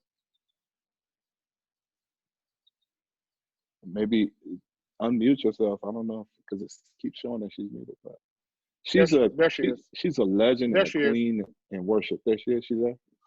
There she is. Oh, she came on and went off. All right. I see a picture, but she's muted. But yeah, well, I saw she was getting on a different device. If she jumps back on, we'll give her an opportunity. Miss Jo Saxton has joined us, and Jo, your voice is just, even in your leading that you've been doing online in this season, has just been so significant. How have you been cultivating your voice, and what would you say to encourage the preacher's voice in this season of crisis while this is going on? Y'all welcome Jo Saxton. Hi, everybody. It's very good. Thank you for having me on. I wanted to share, well, a couple of things really, if it's all right with you. I mean, yeah. I don't know what everybody's worlds are like, but I'm pretty sure they're pretty decimated in certain things, whether our families, our friends, or our people. And I was reminded by these words, and then I'll share the points. Some words from 2 Corinthians: we are pressed on every side by troubles, but we are not crushed. We are perplexed, but we are not driven to despair. We are hunted down, but never abandoned by God. We get knocked down, but we are not destroyed. Through suffering, our bodies continue to share in the death of Jesus, so that the life of Jesus may also be seen in our bodies. And those words have just sat heavily with me in these weeks as I'm watching. I have family in Hong Kong and I have family in England, so I'm watching what's happening in each country at this time, and asking the Lord, at what point do we speak? At what point do we share? And for me, not my primary context hasn't always been the church. So in many ways, it has been the internet, which has been an odd one. But I'm mindful of, again, as leaders, as preachers, we can't take people to places we've not been, and where we're not living and where we're not refueling. So I've been asking the Lord, what are the wartime rhythms? This crisis hasn't been called war. What are the wartime rhythms that we need as leaders in this moment, so that our voices are clear? Often our voices are not defined by the words that we say, but the other things happening in our body. So when I'm thinking of us, I'm asking, what are the wartime rhythms? And I'm drawn by Matthew 14, where you have, oh, hold on, guys, my internet's unstable apparently, so I'm going to take my picture off and see if that helps and makes it a bit better. Somebody text me if this is a mess, and I'll hold on. I'm just going to take the video off, but I'm still here. The thing I'm struck by in Matthew 14 is the pressure Jesus is under. The first element of pressure is his cousin is murdered, and he pulls away. And I know that for us as preachers, we are experiencing professional pressure and public pressure and personal pressure. And my first encouragement, a bit similar to what Pastor Erin was sharing earlier, is, are we pulling away in our wartime rhythms? Maybe the prayer life we had 5 months ago isn't working for right now. Maybe there's and it may be being exposed. What rhythms of pulling away with Jesus, either on our own or with our key people, are happening right now, so that we can refuel in this time? We see Jesus continually pulling away in these pressure points. And I want to invite us to do the same, because that pulling away to be fueled by him will saturate and strengthen our voice, will give us nuance in our voice, will maybe get us to do some weird things, but we'll know it's fueled by the voice of God. In Matthew 14, as he pulls away, we see the crowd are desperate. And so they follow him to where he is, and that they need food and they need resourcing. And the disciples come up with a really good answer. They're like, send them to the villages so that they can get food. It's sensible. It's the right thing. Send the people to go and get the sustenance they need. But it's not the thing that Jesus is doing. And there may be some sensible things to do right now, but are they the things that Jesus is doing? Because that's a question that we may need to ask ourselves ongoing. What's the thing Jesus is doing in your midst under the pressure points?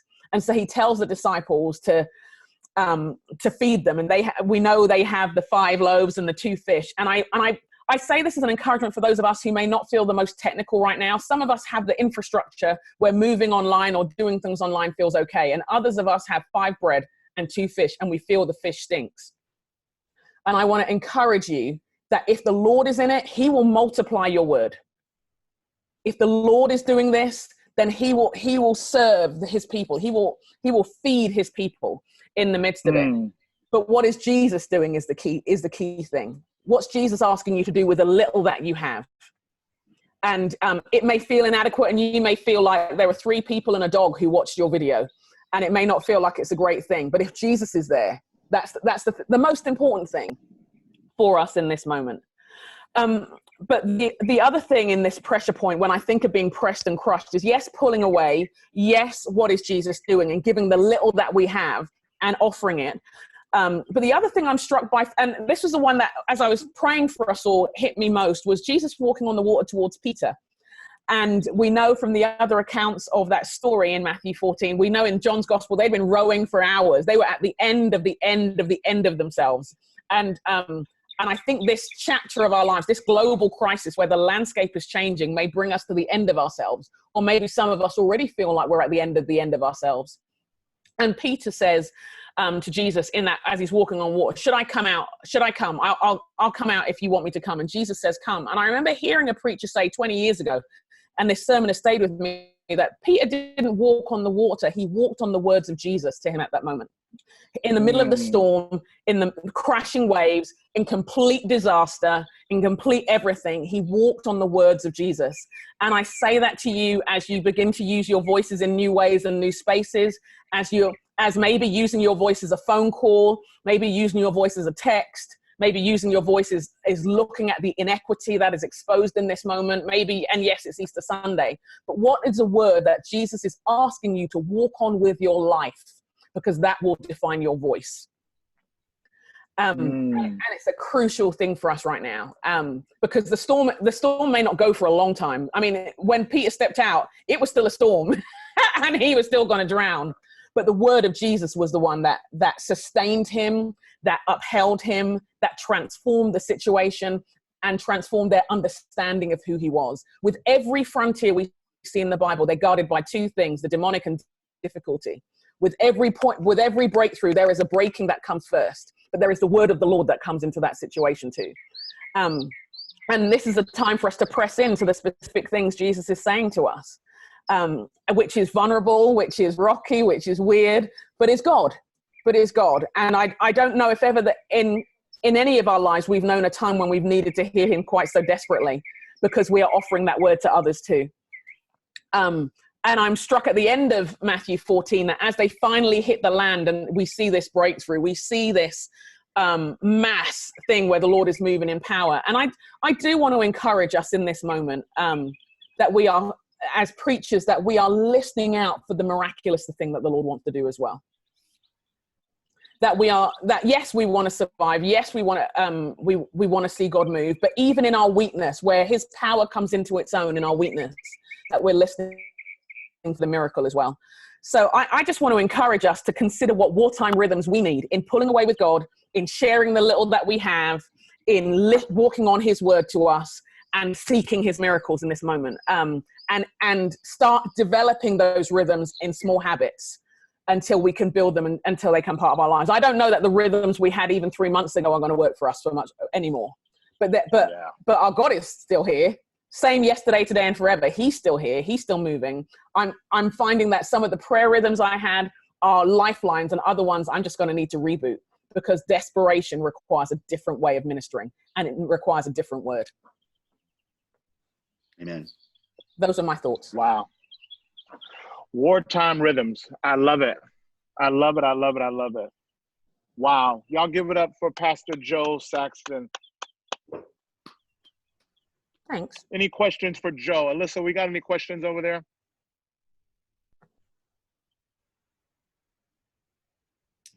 Let me go through really fast. Jo, how do you navigate authenticity and the pursuit of excellence in this season as a preacher? I think we may need to redefine our understanding of the word excellence in this season. I think excellence may have, don't get me wrong, I think there is competent, I think sometimes there's excellence and sometimes they're anointed and they're not the same thing, honestly.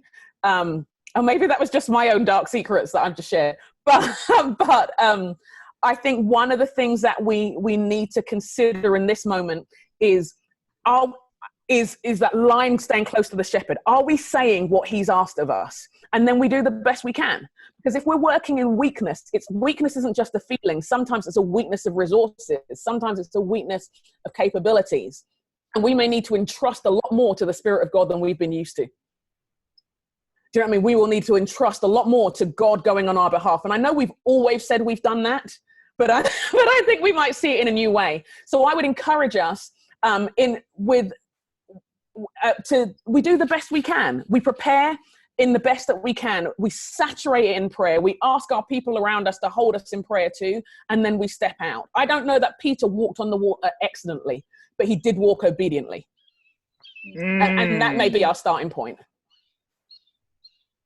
Oh my goodness, Jo, I wish you could have seen everybody's head just lift up when you just dropped that last nugget.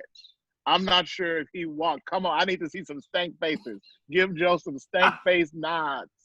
I'm not sure he walked excellently, but he walked obediently. Woo! You may not be able to preach on that iPhone excellently, but do it obediently in this season. Oh, come on. Erin, that's E flat. I'm giving you E flat.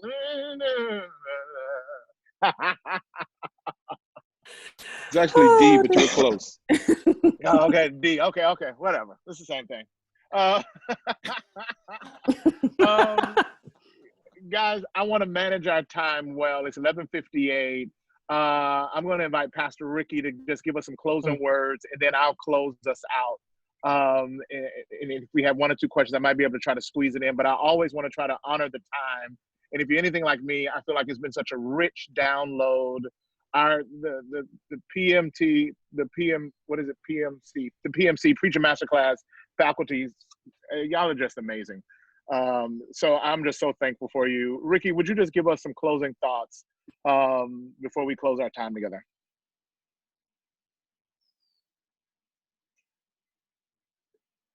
Ricky, I appreciate what you're saying, but if you unmuted it, then we won't have to ask for the Spirit of the living God to give us translation.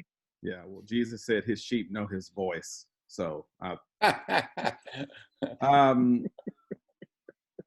Albert, thank you, Doc, for bringing us together in this moment. And like you said, a lot of us have Zoom calls all throughout the day, and I think it was good for us to be poured into instead of having to lean into the weight on us to pour out in this season. So can we all give Albert a real quick thank you, and Preaching Masters Class team bringing us together. Yeah. I kind of want to just deliver. I don't want, I don't know if I have fresh revelation or anything like that. I want to keep you mindful of what the Spirit has been keeping me mindful of in this season. I am like everyone else on this call. I go about a day and a half, 2 days feeling excited as a leader because of the challenge of it, and chaos makes sense to the leader in some respects. And so there's a lot of me that is turning on and excited and trying to change on a dime. But then every couple of days I look at the news and I look at the numbers and I look at the curve not flattening, and I look at New York and I look at Italy, and I'm ridden with anxiety. And this morning was one of those anxious moments where this has truly been salve to the wound. So I just want to thank y'all for this moment. I don't have a lot of revelation. I just think a few anecdotes, maybe some proverbs, perhaps, that can be some nuggets of wisdom for you. So I'm just going to go through it and respect the time. These are just some bullets to take down. If they help you, so be it. Loritts talked about some wisdom from Karl Barth about the newspaper in one hand and the text in the other. I want to tell you all as prophets in this moment, we're talking about our voice, but I want to encourage you not to underestimate the power of your presence. And I'm not sure we're going to craft our prophetic voice in this moment. I think we're going to craft our prophetic voice more as we journey through this moment. I think on the other side of this, we'll have a prophetic voice. I think we're going to craft it within this crisis. And I just think that's what's going to happen. I don't see, this arrival and this articulation coming to me. If it comes to you, send me the notes. I don't see that. I think, to Joe's point, it's about faithfulness and obedience. And it is through that kind of crucible, if you will, that will perfect that voice on the other side of this. So Loritts talked about Karl Barth earlier. I want to encourage you not to underestimate the power of your presence. What your voice doesn't have as yet, your presence can, because of your relationship with Jesus.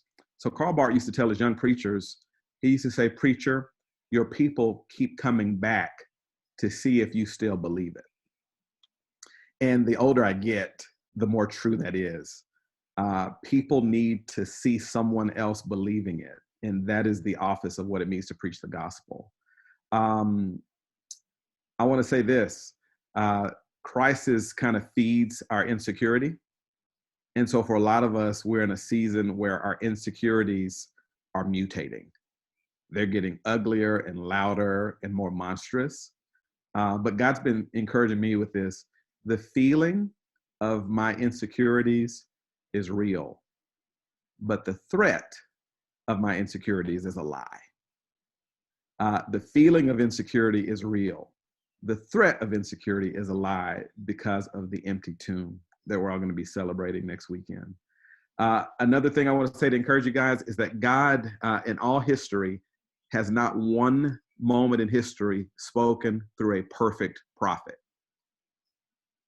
And I don't know about you, but that is good news that there's not some expectation for me to be perfect right now.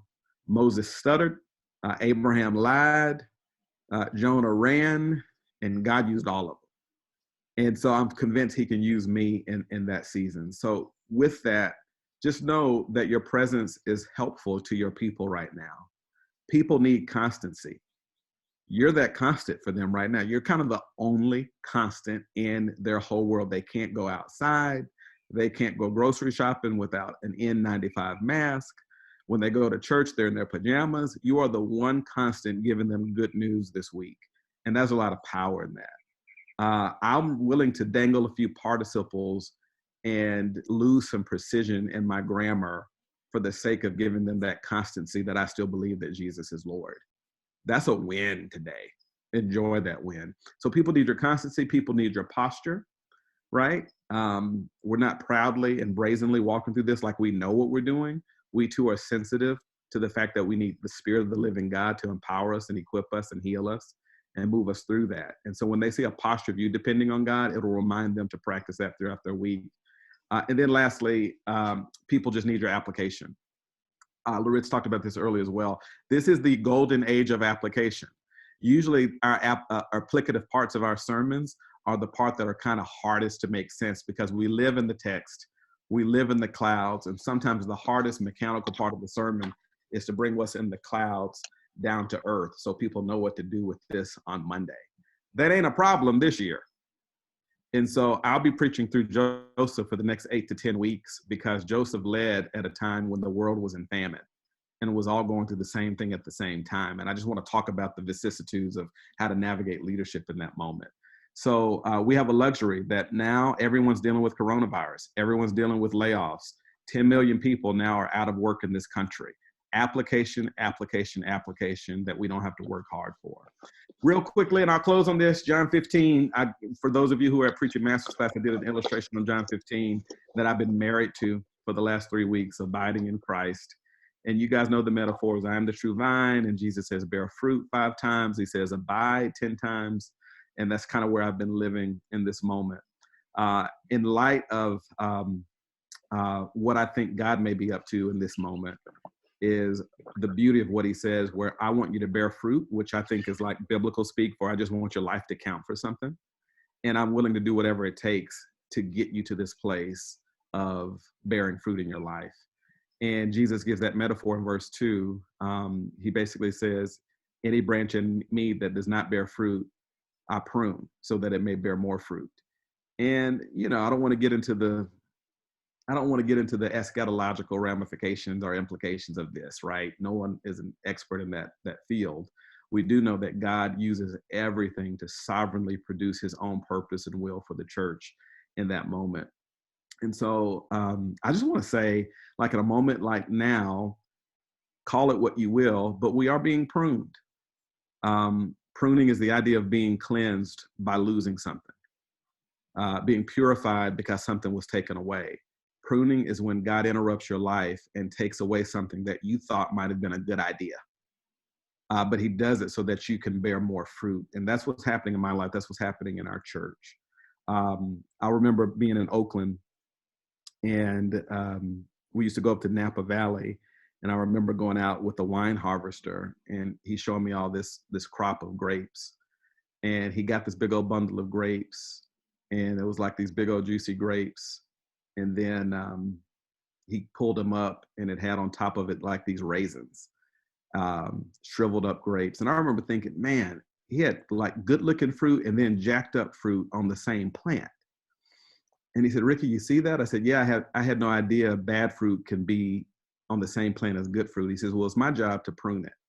So all I'm going to do is check out my fruit every day, and anything that's shriveled up like this, I cut it out. And then he said, man, what happens for the plant is that all the energy that it was exhausting on fruit that didn't have a chance can now be exhausted on fruit that does have a chance. And that's what God does when he's pruning our lives, when he's pruning our church, when he's pruning his world. And this is a season I want to encourage all of you as prophets to truly capture and take hold of. Now, I'm not saying, thus saith the Lord. I'm just saying this is some of my reflections. God said, hey, I want you to go witness to your neighbor. And I think the church has been saying, I think we want to just really kind of figure out small groups for us. You know what I'm saying? So God says, oh, okay, all right, here. Now all we can talk to is our neighbors from across the street and driveways. You know what I mean? So there's pruning, but it's bearing more fruit. 3 things, and I'll go. As a prophet, when you step into your pulpit, when you start hitting record in your casita, like I'm in right now, 3 things for you to bear fruit in this season. Number 1, don't you dare be dishonest and inauthentic in this season. What do I mean? Beware of giving a false front posture to your people as if you know all of the answers. Your job is not to have all the answers. Your job is to be in relationship with the one who does. Your people don't expect you to have all the answers. They just expect you to have some peace. Your people don't need a superhero. They just need to see you look into the real superhero. So don't be dishonest in this season. You don't have to have it figured out. Secondly, follow the fruit. What do I mean? It's going to be a lot of negative for the next 12 to 18 months.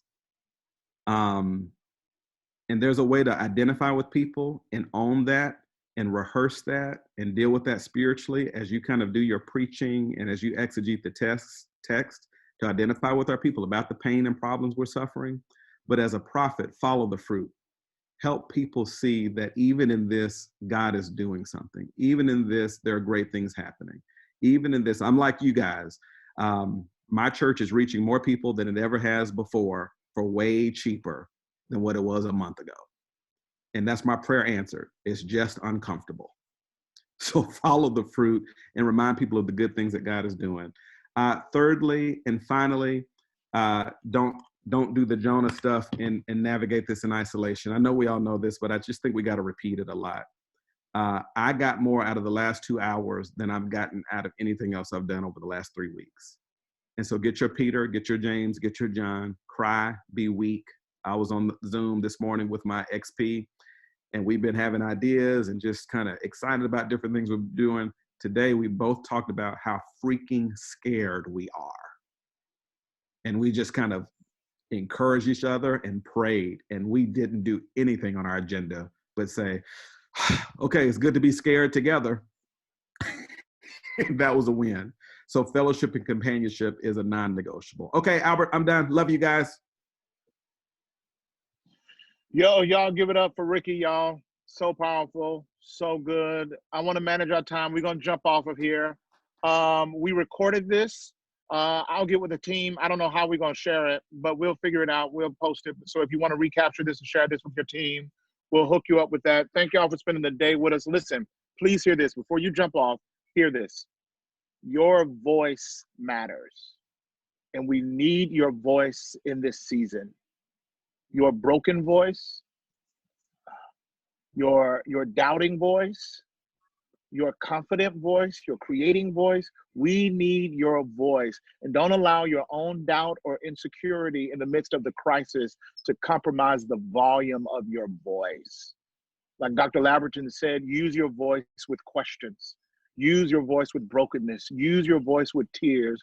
But please, now is the time when we need to hear hope. And how can they hear without a preacher? We need your voice. Raise it high and declare the goodness of the Lord. And let's tell the story, the greatest story that's ever been told. Dr. Labberton, Bryan Loritts, Erin, Lindsay, Jo Saxton, Ricky Jenkins, thank you all so much for investing into the preachers and the voice. Raise your voice. Sunday's coming. I'm praying for you, and God be with you. God bless y'all. That's a wrap. God bless y'all. Thank y'all.